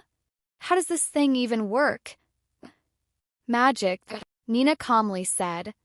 Sounds about right. Sometime later, Leo stopped moving to fight an E-rank monster to see how many points he would get from it. Wow, 5 points? That's akin to 5 F-rank monster kills. D-rank monsters will give you 20 points, and C-rank monsters will give you 100 points. As for B-rank monsters, if you can defeat them, they're 1,000 points each. 1,000 points. Leo swallowed nervously. If you want to place first in the training course, we should focus on C-rank and B-rank monsters, Nina said. Let's do just that then. If it's too risky, we'll just farm D-rank monsters. Leo nodded. Over the next several hours, Leo and Nina would travel deeper into the wilderness without stopping. When Leo's stomach started rumbling, he stopped and asked Nina, I'm a little hungry. Let's take a small break. Okay. Do you have a tent? I have one if you don't. I have a tent, Leo immediately said. I have been waiting for this moment ever since Miss Camille bought it for me. He retrieved the metal box from his spatial ring, placed it on the ground, and pressed the only button on the box. Lights novel. The metal box opened up a few seconds later, and a fully prepped tent would sprout from within. Leo stared at the large cabin-like tent before him with a dazed face. The tent was much larger than he'd anticipated, not to mention how it required no effort to set up. The Model CX-06? That's quite expensive, Nina said. It was a gift, so I didn't have to pay, he said with a smile. After setting up the tent, they entered it. The interior of the tent was quite large, about the size of a large living room, and there was even a bathroom with a working shower and toilet. Lights flamikronem. No wonder this thing cost 50 million. Let's hope the concealment magic really works on this thing. After sealing the door, Leo opened up the manual and began reading through it. Miss Camille was right. There are so many functions to this tent. Magic sure is convenient. Once he figured out how to activate the concealment magic, Leo immediately activated it. Alright, the concealment magic is activated, so we should be safe from monsters. Let's eat, Leo said to Nina, and they proceeded to take out their lunch. However, Leo raised his eyebrows after seeing the food that Nina had taken out. Low-quality MRE? Don't tell me that's all you got. Nina looked at him and nodded. Yes, is there something wrong? Those are bad for your stomach. Here, have some of my high-quality MRE. Are you sure? I am fine with this. Nina was hesitant, as she didn't want to feel like a burden to him. You lent me your hoverboard, it's only fair that I share some of my food with you. I'll also feel bad about eating high-quality food when you're eating trash like that.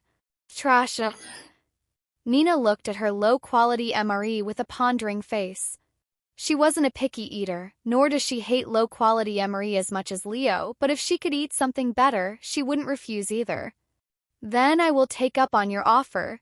Leo handed her a high-quality MRE, and the two of them began eating shortly after. After eating, they rested for about 15 more minutes before they returned to their hoverboard. As for the tent, just like how he'd prepared it, all Leo needed to do was press a single button and the entire tent would return into a box on its own. Leo and Nina would continue to travel deeper into the wilderness, reaching an area where it was mostly D-rank monsters.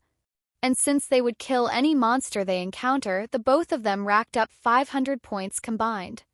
The hunting ground for C-rank monsters is only 50 miles away. We can get there in 2 hours, but it's a little risky to travel during the night, Nina said to him. There's no need to rush. We have a whole month out here. I'll set up the camp, Leo said. Okay. After setting up the camp, Leo activated the concealment magic as well as the viewing function for the tent, which makes the walls inside the tent transparent, allowing Leo and Nina to see the situation outside their camp without needing to go outside. However, if one were to look at them from the outside, they wouldn't be able to see the interior. Let's eat, shall we? Leo said to Nina, who nodded her head. Once again, Leo decided to share his high-quality food with her. I have purchased enough food to last for a whole month, but I didn't plan on feeding 2 people. If I want the food to last, I'll have to skip some meals, Leo thought to himself. Fortunately, he was someone who was used to skipping meals, especially breakfast. After eating dinner, Leo went to take a quick shower before preparing his sleeping bag. As he laid on the floor inside his sleeping bag, Leo stared at the starry night that was flickering with countless stars. What a beautiful sight, Leo mumbled in a dazed voice as his gaze was fixated at the sky. This was his first time seeing so many stars at once. Sometime later, he sat up and looked at Nina, who was sitting in the corner, silently staring at him. Why are you staring at me? Aren't you going to sleep too? He asked her. Someone has to keep watch just in case we're attacked, she said. It'll be fine. This tent is very durable and it's concealed with magic. Better safe than sorry, and I usually sleep late, so this is nothing new, Nina said. All right. Then wake me up when you want to sleep. I will take over. Leo went to sleep shortly after with Nina watching over him. Over the next several hours, Nina would see many monsters in the distance, most of them traveling in packs. Whenever monsters got too close to their tent, Nina would summon a few skeleton warriors to deal with the monsters without needing to leave the tent. In the end, Nina remained awake throughout the whole night while Leo slept like a baby. As for Lilith, she watched over Nina just in case something happened to her or if she did anything suspicious. Leo woke up at sunrise. Huh? You didn't sleep? Leo looked at her with a puzzled face. I took short naps throughout the night, she said. That's not good. You need proper sleep since it is dangerous to fight monsters while being deprived of sleep. I can just drink an energy potion when that happens. You don't need to worry about me, Leo. I know what I am doing. Your considerations are appreciated, though. If you say so. After his morning routine, Leo said to Nina, You can eat breakfast without me. I don't usually eat breakfast. Nina looked at him with a pondering face. You don't have enough food to feed the both of us, huh? This girl is sharper than she looks. Leo thought to himself. You're right, but it's also true that I don't like eating breakfast. He then said, I will eat my own food for breakfast and lunch. As for dinner, I will eat your food if you give me. Nina suddenly said, Let's do that lights novel. Sometime later, they cleaned up the tent and continued their journey in the wilderness on their hoverboard. You're a weird one, Leo, Nina suddenly said to him. Most people wouldn't share their own food with others in the wilderness since it's every man for themselves out here, yet you're willing to miss some meals for me even though I already have my own food. So it's weird to be nice? Leo said with a bittersweet smile on his face. Lights vlamikronem. Of course, since most people only act nice when they want something in return. Do you want something from me? Nina asked. Not everyone in this world is like that, you know. And I have my own reasons for being nice to you. What is that reason? Nina stared at him with a curious look on her face. It's a secret. Is that so? Nina didn't pressure him, so she stopped talking afterwards. Sometime later, they stopped moving and stored away their hoverboards. We're here. The only monsters that roam this area are C-rank monsters such as the torment vipers and skinless mongrels, Nina said to him. What kind of monsters are torment vipers and skinless mongrels? Leo asked. Torment vipers are snake-like monsters that can spit out deadly poison attacks. If their poison touches your skin even slightly, your entire body will be tormented with intense pain. However, they're not as dangerous if you attack them from a distance since their poison attacks only go as far as 10 meters. As for skinless mongrels, they're a dog-like creature with incredible agility and speed. They're magic users' worst nightmare. You're very knowledgeable despite being an F-rank adventurer, Leo said. Well, this isn't my first time here, and I have fought these monsters before. Huh? I thought you can't leave the city without being an adventurer. Leo raised an eyebrow. What are you talking about? Did you already forget that the wilderness training course happens every year? This is already my 3rd year doing this. You're right. I forgot. Leo showed a somewhat embarrassed smile. Anyways, I will deal with the torment vipers with my magic since you mostly fight with a sword, Nina said. All right. Then I will deal with the skinless mongrels. Leo nodded. After wandering for a few minutes, they encountered their first C-rank monster. It was a torment viper. It had black scales with a shade of green near its tail, a pair of emerald eyes, and it was at least 20 meters in length with the thickness of 2 adult human bodies. I will handle this, Nina said as she raised her hand. Raise, my servants, she mumbled in a low voice. The following moment, 20 skeleton warriors wielding swords materialized around the torment viper, surrounding it. However, Nina wasn't done, as she summoned 3 more skeletons, but instead of swords, these skeletons were wielding a wooden staff. While the skeleton warriors distracted the torment viper, the skeleton mages bombarded it with dark magic, killing it within seconds. Amazing, Leo muttered in a dazed voice after witnessing Nina's prowess. So this is how necromancers fight. I kind of want to try it, he thought to himself. After killing the torment viper with her skeleton servants, she had one of the skeleton warriors harvest the mana core for her. Leo immediately began pondering after seeing her actions. Her summoned skeletons should be dark magic, which means I can also learn it. He looked at Lilith and asked her, "Hey, do you know the magic spell she's using to summon skeletons? I want to learn it as well." "You want to be a necromancer as well?" She raised an eyebrow. "That's not it. I told you how I am getting tired of harvesting mana cores from monsters, right?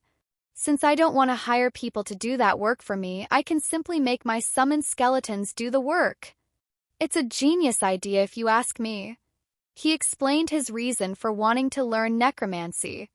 "Learning necromancy just so you can have an easier time harvesting mana cores? I don't even know what to say." Lilith stared at him with a dumbfounded look on her face. "So? Do you know the magic spell?" Leo asked her again, his eyes filled with expectation. "I do. Are you sure you want to learn it?" Lilith nodded. "Yes, Leo suddenly stopped, and a pondering look appeared on his face. "What's wrong?" she asked him. "Hey, I just realized something. Is there a limit to how many magic spells a person can learn?" Leo asked. "Of course. It's common sense in this world." Lilith nodded. "In case you forgot, allow me to remind you that I am not from this world.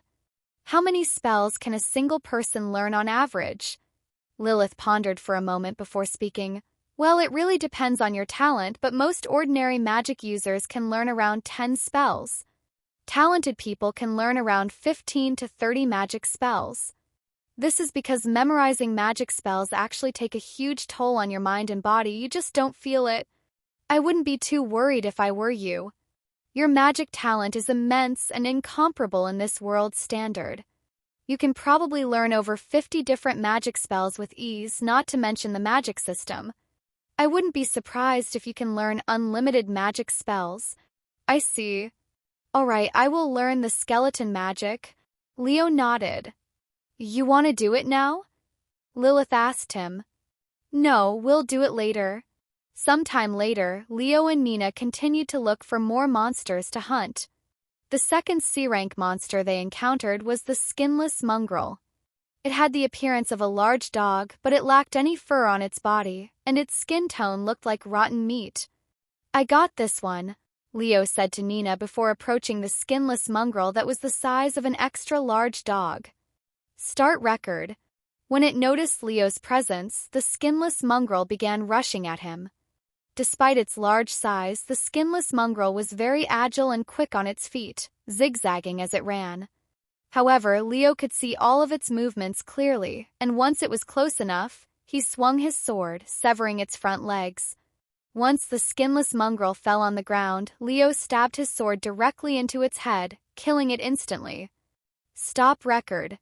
After killing the monster, Leo turned to look at Nina and asked, "Can I trouble you to harvest the mana core with your skeleton?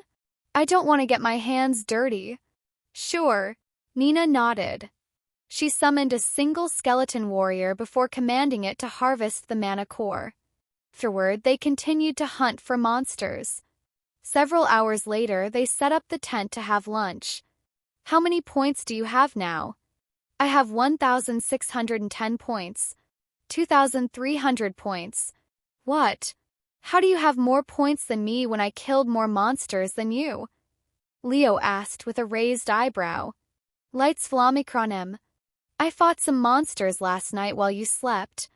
Don't worry, I had my servants do the job while I watched from inside the tent," she said. "Being a necromancer seems like an easy job. After all, you just summon things and sit back while your summons do all the work." "Yes, but at the cost of requiring much more mana than your average magic user to be useful.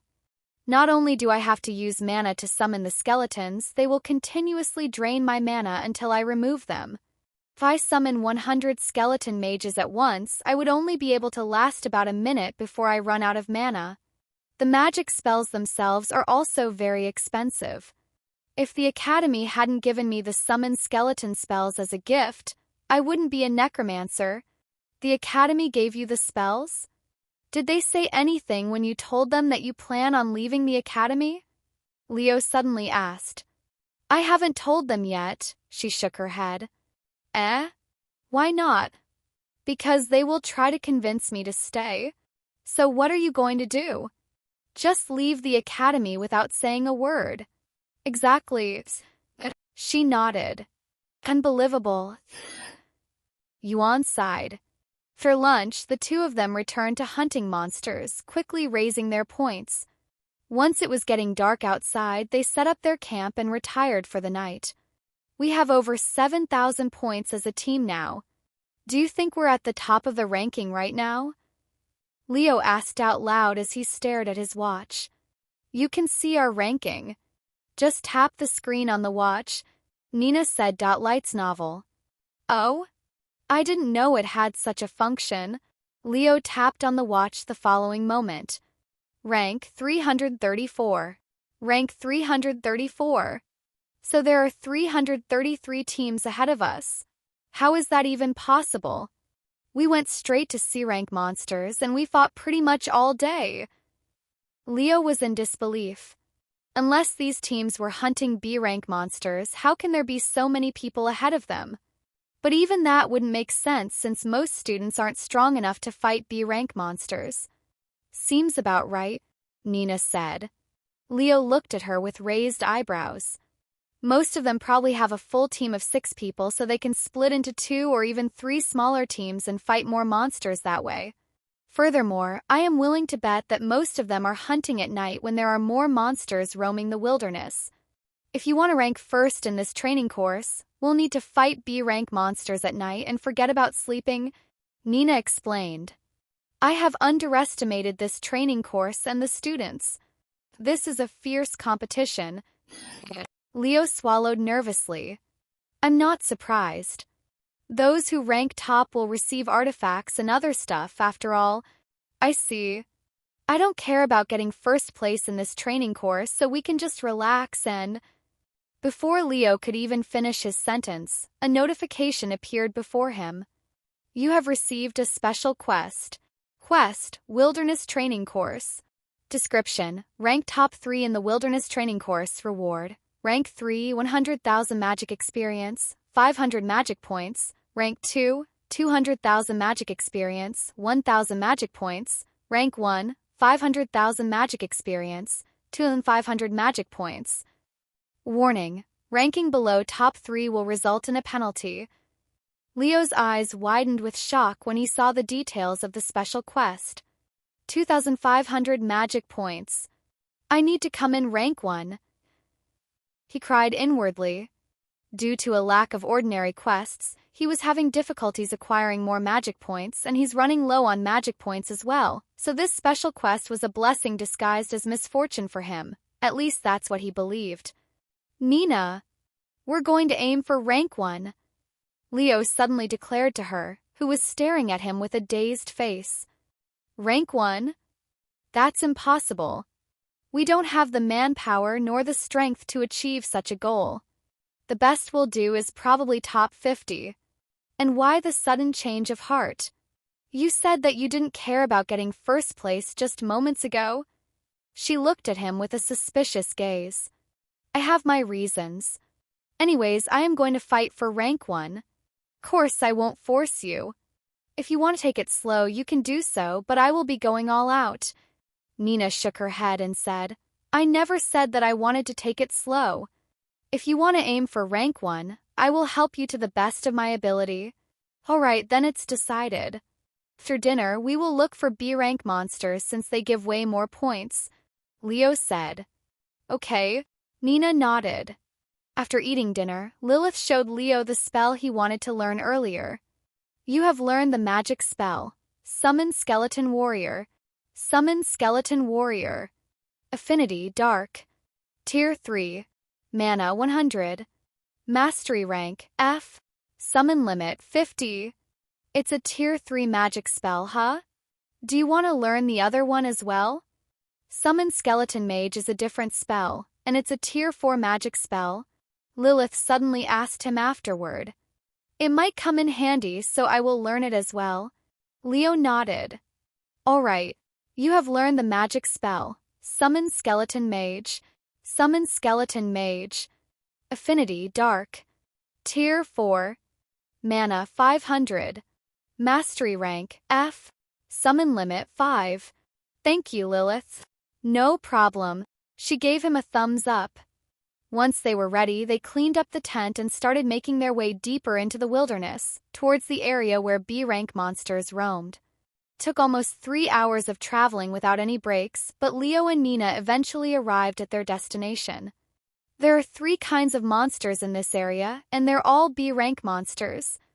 Berserker boars, desert stalkers, and blood-eyed howlers, Nina said. Berserker boars are monsters with great strength and are incredibly resilient, almost like cockroaches.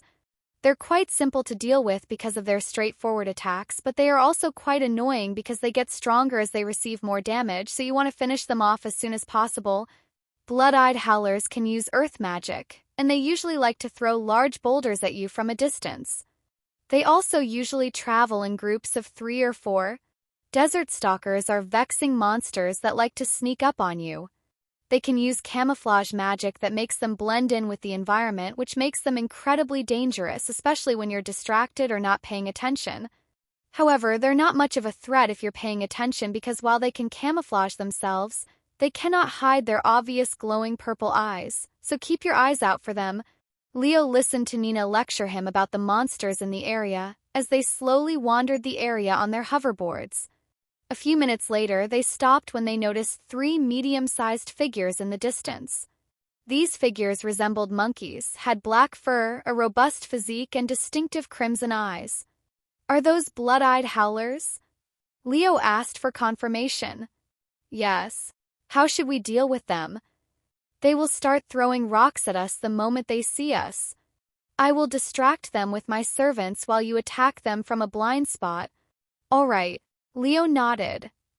He left Nina's side the next moment and sneaked around the blood-eyed howlers.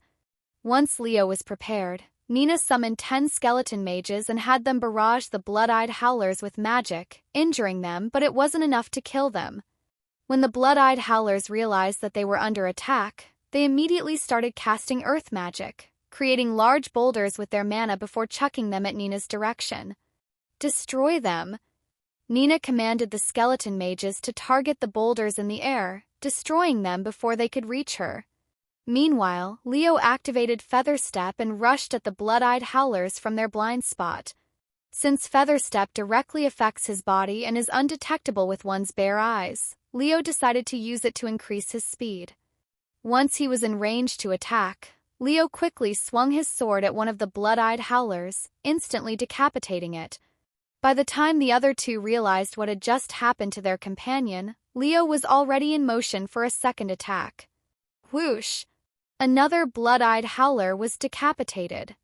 The remaining blood-eyed howler released a deafening roar after seeing its companions being killed. The roar was enhanced with mana, which took Leo by surprise, causing his body to freeze for a second. The blood-eyed howler wanted to take advantage of this opportunity to attack Leo, but it was bombarded with magic spells by Nina's skeleton mages. Once Leo could move his body a second later, he immediately swung his sword for a 3rd time, killing the final blood-eyed howler. Nina ran to Leo afterward. Are you okay? She asked Light's novel. Yes. I don't know what happened, but that roar just now made my body freeze for a second. You got stunned by the roar that had been infused with mana. If you want to prevent something like that from happening again, make sure to protect yourself with mana, Lilith said to him. Nina also said something similar to him a moment later. Anyways, good job, Nina. We got 3,000 points just like that. If we continue fighting like this, we'll definitely achieve rank 1. I still don't think this will be enough. We will need to split up, which will be more efficient. Split up? I don't know. That's a little risky, he said. Light's Flamicronem. Course it is. However, the others are also risking their lives. We won't defeat the others at this rate.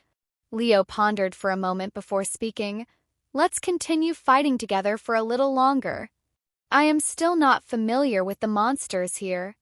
Once I am used to fighting these monsters, we can split up. Okay. Nina nodded. 2 of them continued to look for monsters shortly after. Their next 3 encounters were all blood-eyed howlers. So that's a berserker boar, Leo muttered when he saw its appearance for the first time. The berserker boar was about the size of a minivan with short brown fur and several red stripes on its body. In its mouth were two long, sharp tusks that pointed directly in front of its face. My skeleton mages aren't strong enough to kill it quickly. If you want to kill it quickly, aim for its forehead, Nina said. All right, Leo nodded. After preparing himself, he approached the berserker boar. When the berserker boar noticed him, it immediately started running at him. However, Leo didn't even try to dodge it. Instead, he aimed the tip of his sword at the boar's forehead and waited until it ran into the sword by itself. What are you doing? Hurry up and dodge. Nina was shocked when she saw that he wasn't moving. A moment later, almost as though it was blind, the berserker boar ran directly into his sword. The sword penetrated into its head with ease, instantly killing it. Leo was surprised by the results. He didn't think the berserker boar would really run directly into his weapon. But he was not as surprised as Nina, who didn't even think he would be able to penetrate the berserker boar's defense so easily with his sword that wasn't even an artifact. The berserker boar probably thought the same, hence why it dared to ignore his sword and ran headfirst into it, completely unaware of Leo's invisible artifact. Are you okay? Nina asked him a moment later. Yes. Are all berserker boars this dumb? He then asked. I don't know what happened just now, but it probably won't happen again, she said. However, she would soon find out how wrong her statement was when berserker boars continued to run into his sword due to arrogance.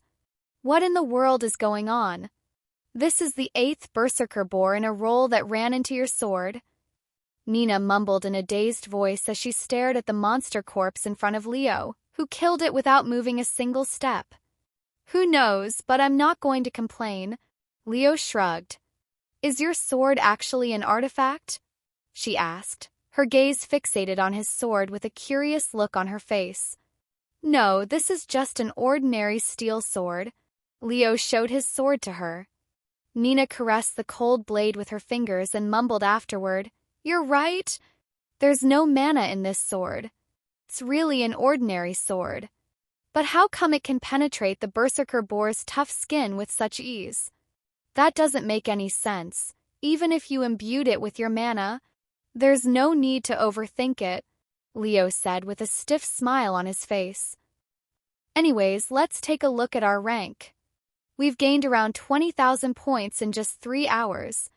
That should put us at least top 100, right? Leo looked at his watch. Rank, 219. Not even top 200?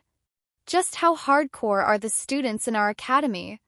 He was disappointed by the results. Actually, our progress is really good. We'd managed to increase our rank by 100 in just 3 short hours. If we continue at this pace, we should reach the top 100 within a few days, Nina said. All right, then let's continue our hunt. 2 of them continued to wander the wilderness, and over the next several hours they would hunt over 100 monsters, most of them being blood-eyed howlers and berserker boars. Once it was sunrise, they decided to take a short break to clean their bodies and eat breakfast. Are desert stalkers rare in this area? We haven't encountered a single one even after many hours, Leo asked her as they ate. They're not as common as the other 2, but they're not rare either. The thing with desert stalkers is, unlike most monsters, they are more active and aggressive when the sun is out because their glowing purple eyes are less obvious during the day than the night, not to mention their camouflage magic is also much stronger during the day. I see. So we'll be seeing them more often now that it's morning. Do they have any special attacks that I should be worried about? He then asked. You only need to watch out for their sneak attacks. Desert stalkers cannot camouflage themselves and attack at the same time, so they can only do one or the other. The moment they attack you, they will reveal themselves. As for their strength, they are neither strong nor weak. Understand. After breakfast, they relaxed for another 10 minutes before they went back out to hunt again. An hour later, right as he was going to attack some blood-eyed howlers while Nina distracted them, Leo noticed a tiny purple dot hovering in the distance near the corner of his eyes. However, he was already committed to attacking the monsters before him, so he didn't have the time to look elsewhere. After killing the blood-eyed howlers, Leo immediately turned to look in the direction where he saw the purple dot, but he could no longer see anything there. Lights novel. Was I just seeing things? No. I am sure I saw two purple dots floating in the air. Leo continued to stare in that direction with narrowed eyes until the skeleton warrior finished harvesting the mana core. What's wrong? Nina suddenly asked him. I'm pretty sure I saw two purple dots before killing the blood-eyed howlers. It could be a desert stalker, but I don't see anything right now, he said. Nina turned to look in the same direction with a pondering face. It's most likely a desert stalker. They like to stalk their prey for a while before they attack, and they only spring into action when they're confident that their attack will connect. That's why they're so annoying. They're basically cowards. Is that so? They continued to hunt monsters shortly after, being much more alert now that the possibility of a desert stalker watching them was quite high. Lilith, let me know if you see the desert stalker, Leo said to her. That's only natural, she nodded. About half an hour later, Leo and Nina encountered another group of blood-eyed howlers, but as they prepared to attack them, Lilith suddenly said, Leo! There's a desert stalker about 50 meters behind you. However, Leo didn't immediately turn around. Instead, he remained still and said to Nina in a low voice, Don't look back, but there's a desert stalker 50 meters behind us. Nina's eyes widened after hearing his words. How did he notice the desert stalker that's coming from behind us without looking back? She asked herself, as she was certain that Leo had been focused on the blood-eyed howlers in front of them this entire time. Lights fell. Lilith, let me know once it's right behind me, Leo said to her. I got it. The desert stalker is slowly approaching you right now. 40 meters. 30 meters. 20 meters. 10 meters now, Leo, Lilith said in a loud voice. Leo immediately turned around while swinging his sword, catching the desert stalker off guard. Whoosh! The steel sword penetrated the desert stalker's defenses with ease, slicing through its body like a knife cutting tofu. The desert stalker released a ghastly scream right before it died, alerting the blood-eyed howlers in the distance, and they quickly started throwing boulders made with magic at Leo and Nina. However, Nina hadn't summoned her skeleton mages yet, so she couldn't block the attack. Watch out! Leo instinctively wrapped his arm around Nina's slim waist and picked her up before dodging the boulders with her. Skeleton mages. Nina summoned her servants the next moment and had them bombard the blood-eyed howlers. Thank you. You can put me down now, she said a few seconds later. After putting Nina back down on the ground, Leo immediately began running towards the blood-eyed howlers with his sword ready to strike. Phew. It's definitely much harder to kill these blood-eyed howlers when they're not distracted. Leo sighed out loud after killing the monsters. Are you okay? Nina asked him a moment later. Yes, I am fine. Anyways, let me see the desert stalker. I'm intrigued by its appearance when it's not in a camouflage, Leo said as he approached the desert stalker's corpse in the distance. Wow, this thing is freaking ugly. It's like an alien. Leo was startled when he saw the desert stalker's appearance. It had a human-like figure and a shockingly skinny body, almost as if it was a skeleton trying to pretend to be human. Furthermore, it had a pitch-black skin tone, looking like someone's dinner that had been left inside the oven for too long. The desert stalker also had long arms and sharp nails that could work as claws. All in all, the desert stalker is now the ugliest-looking monster Leo had the displeasure to encounter, with the skinless mongrel being second. Once they collected the mana cores, they continued to wander the wilderness, hunting every monster in sight until they were getting tired. When that happened, they consumed an energy potion, instantly rejuvenating their energy and making them feel as though they'd just woken up from a good nap.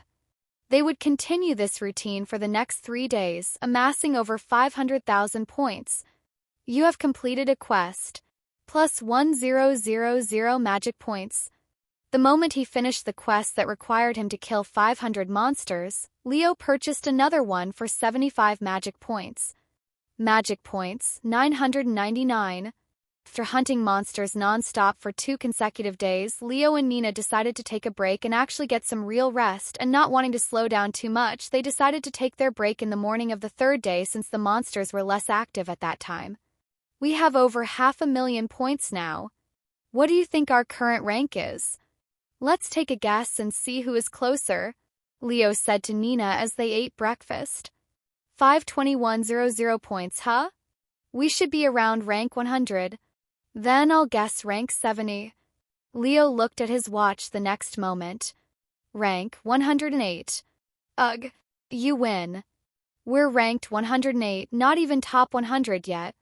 There's no need to be impatient. We still have plenty of time to catch up. I guess so. Through eating breakfast and taking a quick shower, Leo activated a new function for the tent that basically made it seem as though they were living inside a glass tent made of tinted glass, blocking most of the sunlight so that they could sleep peacefully. Of course, he could have turned off the transparent wall function to completely block the sunlight, but he still wanted to be able to see the situation outside just in case there were desert stalkers or other monsters creeping outside their tent. There's no need to keep watch, Nina. Get some rest. We'll be fine. If any monster attacks our tent while we sleep, there will be alarms to wake us up, Leo said to her, as he was worried that she might not sleep to watch over him like the last time. Light's novel. I know, she nodded.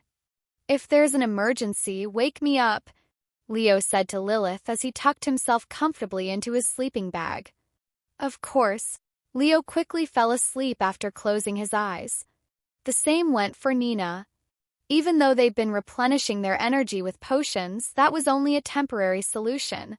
Furthermore, the more they use energy potions to get rid of their fatigue, the less effective the potions will become until they get some real rest. 2 of them would sleep for the entire morning and most of the afternoon. By the time they woke up, it was already 5 p.m. Morning. Nina, who woke up an hour earlier, said to Leo when he woke up. He looked at her with a dazed face. What time is it? 5 in the afternoon, she calmly said. 10 hours, huh? That's not bad considering that we've hunted monsters for 2 days straight.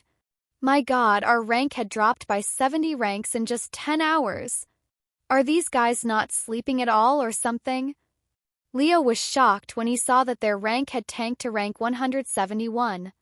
It will only be this fierce for the first week of the training course. After that, everyone will slow down from fatigue and injuries. It's always been like this. Remember, this isn't a sprint. It's a marathon, Nina said. You're right. I will stop looking at our rank for the rest of the week. Leo nodded. Lights fell. After washing his face, Leo and Nina ate some food before cleaning up the place and returning outside to continue their hunt. After hunting for a few hours, Leo and Nina came to a sudden halt when they noticed several human figures in the distance, and they appeared to be fighting a berserker boar. Those people. They're wearing our school uniform, Leo mumbled as he watched them with interest. There were 6 of them in a group, but despite their number, they seemed to be having trouble with the berserker boar that was like an unstoppable force as it ignored the magic spells the students were throwing at it. All 6 students were magic users, and they were trying their best to cast spells while dodging the berserker boar's charge attacks. Most of their magic spells were between Tier 2 and Tier 3 spells, but even that was not enough to completely stop the berserker boar. Eventually, over 30 magic spells later, the berserker boar finally collapsed on the ground and stopped moving. You see, this is what fighting a berserker boar should look like. Most students don't have the capability to kill a berserker boar with one hit, Nina suddenly said to him. But considering your reputation as the Sword Emperor, I guess it isn't that weird that you're able to kill them with such ease. Shortly after the fight ended, Leo and Nina stopped watching these students and continued their grind. Hey! Look over there at those 2. Isn't that Sword Emperor Leo and the Witch of Necromancy? Why are they fighting those blood-eyed howlers together? Don't tell me that they teamed up for the training course. A group of students happened to come across Leo and Nina fighting a group of blood-eyed howlers, so they stopped to watch. Leo and Nina Wraith, huh? I heard the rumors the day before the training course started, but I didn't believe it. What an odd pair. Nina went solo for the last 2 years, right? What made her change her mind this year? And why have Leo as her partner? Only they know. Unless you want to ask them. Nah, I'll pass. Whoa. Did you guys see that? Leo decapitated that blood-eyed howler with a single swing of his sword. I thought he was injured. The students were surprised to see his prowess that was the opposite of the rumors. How long has it been since he returned to the academy? About 2 months? That's more than enough time for someone to recover their injuries. It really depends on the type of injury he'd received in the first place. The fight didn't last long, and once Leo killed the last blood-eyed howler, the students watching them walked away. They're gone, Lilith said to Leo after seeing the students leave. I'm not really worried about them, but you can never be too careful. He nodded. Over the next 2 days, Leo would encounter more and more students in their area, which made hunting monsters less efficient because there was more competition. Nina, we should look for a new spot. This place is crowded with students now. Compared to 2 days ago, our progression has slowed by nearly 50%. I'm not surprised. This place is a hotspot because it's the closest to our city, and the monsters here are relatively weak compared to the other B-rank monsters. We can move locations, but the next location that I know of is about 3 days away. That's fine.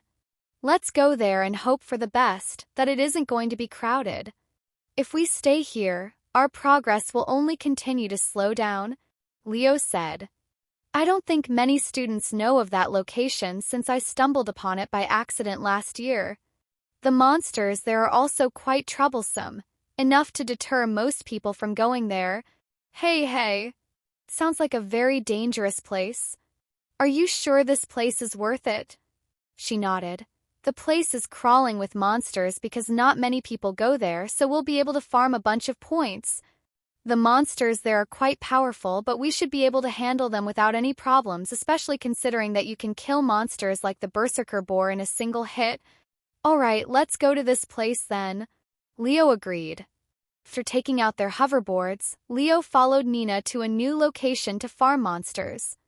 However, Nina suddenly stopped moving after traveling for 2 hours. What's wrong? Leo asked her. There's a monster nest nearby, she said. How can you tell? I don't see anything. There's a massive mana disturbance in that direction. That only happens when there is a monster nearby. Nina pointed west. Light's novel. Leo raised his eyebrows when he couldn't see anything. I don't see any mana disturbance, though. That's normal. The mana disturbance is so powerful that only people with spiritual eyes like me can see it, she said. I see. Do you want to go take a look? We'll get a lot of points there, right? She nodded and said, Yes, monster nests are always swarming with a large quantity of monsters, so we'll be able to acquire a lot of points if we go there. However, it's a little dangerous, considering that it's just the 2 of us. Don't you have your summons? Leo then asked. Even if I use all of my summons, it's going to be tough. Depending on the size of its nest, there can be thousands of monsters there. Thousands. Leo swallowed nervously. But it wouldn't hurt if we take a look at the place first. We can decide whether we want to invade it after we scout the place. That's a good idea. Leo nodded. Lights fell. They changed directions and approached the mana disturbance. After traveling for about 15 minutes, Leo could suddenly see a small mountain appear in the distance. Is that the monster nest? He wondered. Let's walk from here so that we don't alert the monsters, Nina said to him as they got closer. All right. After putting away their hoverboards, they approached the mountains with quiet and gentle steps. I'm going to scout ahead for you, Lilith said before flying ahead. As they got closer to the mountain, they could see several human-like figures pacing around the mountain. Nina's eyes widened after seeing the monster's appearance. Those are goblins. This monster nest is probably home to a goblin army. But what are goblins doing here? They're usually in another locations. Nina muttered after seeing these green-skinned monsters. Goblins? I fought them before. Aren't they only D-rank monsters? Leo asked. You're probably thinking about forest goblins. These are not forest goblins. Look at their height and bulky physique. They're goblin warriors, fierce B-rank monsters that usually travel in large groups, and I think I see a goblin caster amongst that group. They are even more annoying than the goblin warriors because they usually spam magic spells from the backlands while the warriors protect them, just like how we fought the blood-eyed howlers, huh? This is indeed going to be annoying, Leo mumbled. What do you want to do, Leo? Do you want to attack them or should we just ignore them? I will agree with you no matter your decision. Nina turned to look at him with a solemn expression on her face. Leo didn't immediately respond. He pondered, waited to see if the magic system would give him a special quest. Leo waited for the magic system to see if it would give him a special mission to clear the monster's nest, but nothing appeared even a minute later. So I get to decide whether I want to do this or not, huh? Lilith returned shortly after and said, I just checked. Although I couldn't see the whole place, I have a good estimate on the amount of monsters inside the monster's nest. There are mostly globins inside the monster's nest, but there are a few berserker boars as well. As for the estimate, there should be around 1,000 monsters in total. 1,000 monsters. Instead of feeling fearful, Leo's eyes flickered with excitement after hearing this number, almost as if he'd hit a jackpot. We're going to clear this place, Nina, Leo said to her a moment later. All right. Give me a moment to prepare. She nodded. She then retrieved a weird-looking necklace and wore it around her neck before preparing several mana potions in advance. Is that an artifact? Leo asked her. Indeed. It is the B-grade artifact necklace of the dead. It will not only reduce the mana required to summon my servants, it will also increase the limit of my summons. As long as I have this, I will be able to summon 200 skeleton warriors and 20 skeleton mages at once. That many? Leo was shocked. The B-grade artifact had basically doubled her prowess. Sometime later, Leo asked, Do you have a plan? No, not really. I was thinking that we should just attack them head-on. However, we should focus on the goblin casters first. I will use my skeleton warriors to distract the goblin warriors and create a path to the goblin casters for you. Leo nodded, I understand. But before we start recording, I want to try something. What? Nina tilted her head. Leo looked around to make sure there was nobody watching them before silently casting his skeleton warriors. The next moment, 50 skeleton warriors appeared before them, shocking Nina. What is going on? I didn't summon these skeleton warriors, Nina exclaimed, even preparing to attack them. Calm down, these are mine, Leo quickly stopped her. What? You summoned these skeleton warriors? When did you learn this spell? I kind of memorized it after seeing you use it so many times, Leo said with a stiff smile on his face. Light's novel. You memorized my magic circle?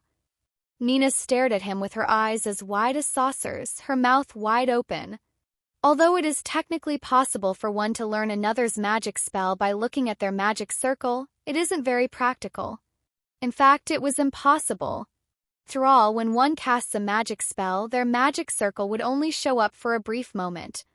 If it was possible to learn other people's magic spells just by looking at their magic circle, everyone would be too afraid to use their magic spells in public. Are you angry that I learned your magic without asking for your permission? I'll apologize if that's the case, Leo asked her after a moment of awkward silence. Nina shook her head in a dazed manner and she spoke in a low voice. No, I'm not angry. I'm just astonished that you'd managed to achieve such a feat that most people deem to be impossible. Summon Skeleton Warrior is a Tier 3 magic spell, yet you learned it in a few days after watching my magic circle. Words cannot express how impressive such a feat is. I'm relieved to hear that, and since we're at this point, I might as well tell you that I can also use Summon Skeleton Mages, but I can only summon 5 of them. You can use Summon Skeleton Mages as well? Nina fell backwards after hearing his words, and she stared at Leo as though he was a monster. Anyways, Even though these are my summons, we'll pretend that they're yours. After all, it's a secret that I can use magic. And you're the only student in the academy that is aware of this secret? Nina nodded with a dazed look on her face. Leo looked at his mana. He had a total of 17,000 mana at the moment, which was 6,000 more than a few weeks ago when he last purchased the increased mana capacity from the magic shop. Of course, this was also the result of his training when he increased the multiple magic spells to Mastery Rank A. Mana, 12,025/17,180. After summoning 50 skeleton warriors, his mana had decreased by 5,000 since each skeleton warrior required 100 mana to summon. Furthermore, he had to continuously feed these skeleton warriors his mana in order to keep them summoned, losing 20 mana every 10 seconds for each summoned skeleton. In other words, he would lose 1,000 mana every 10 seconds to keep all 50 skeleton warriors summoned, but considering that he recovers 250 mana every 10 seconds, that would bring down his cost to 750 mana every 10 seconds, so he would only be able to keep his summons active for a little under 3 minutes, considering that he doesn't use any mana potions and all of his skeleton warriors remain alive for the whole duration. Nina turned to look at Leo's summoned skeletons and swallowed nervously. He'd just learned the magic spell, yet he can summon 50 of them at once, and they already seem stronger than my own skeleton warriors. Nina sighed inwardly. Lights Flamikronem. She knew that he was a genius with dark magic and that he was far more talented than her since the beginning, but the disparity wasn't clear until this moment. Are you ready? Leo asked her a moment later. Yes, I am ready. Nina nodded with a resolute expression on her face. After Nina calmed down from her shock, she summoned 200 skeleton warriors, and along with Leo's 50 skeleton warriors, they charged towards the monster's nest, their movements causing the ground to tremble, quickly alerting the goblins there.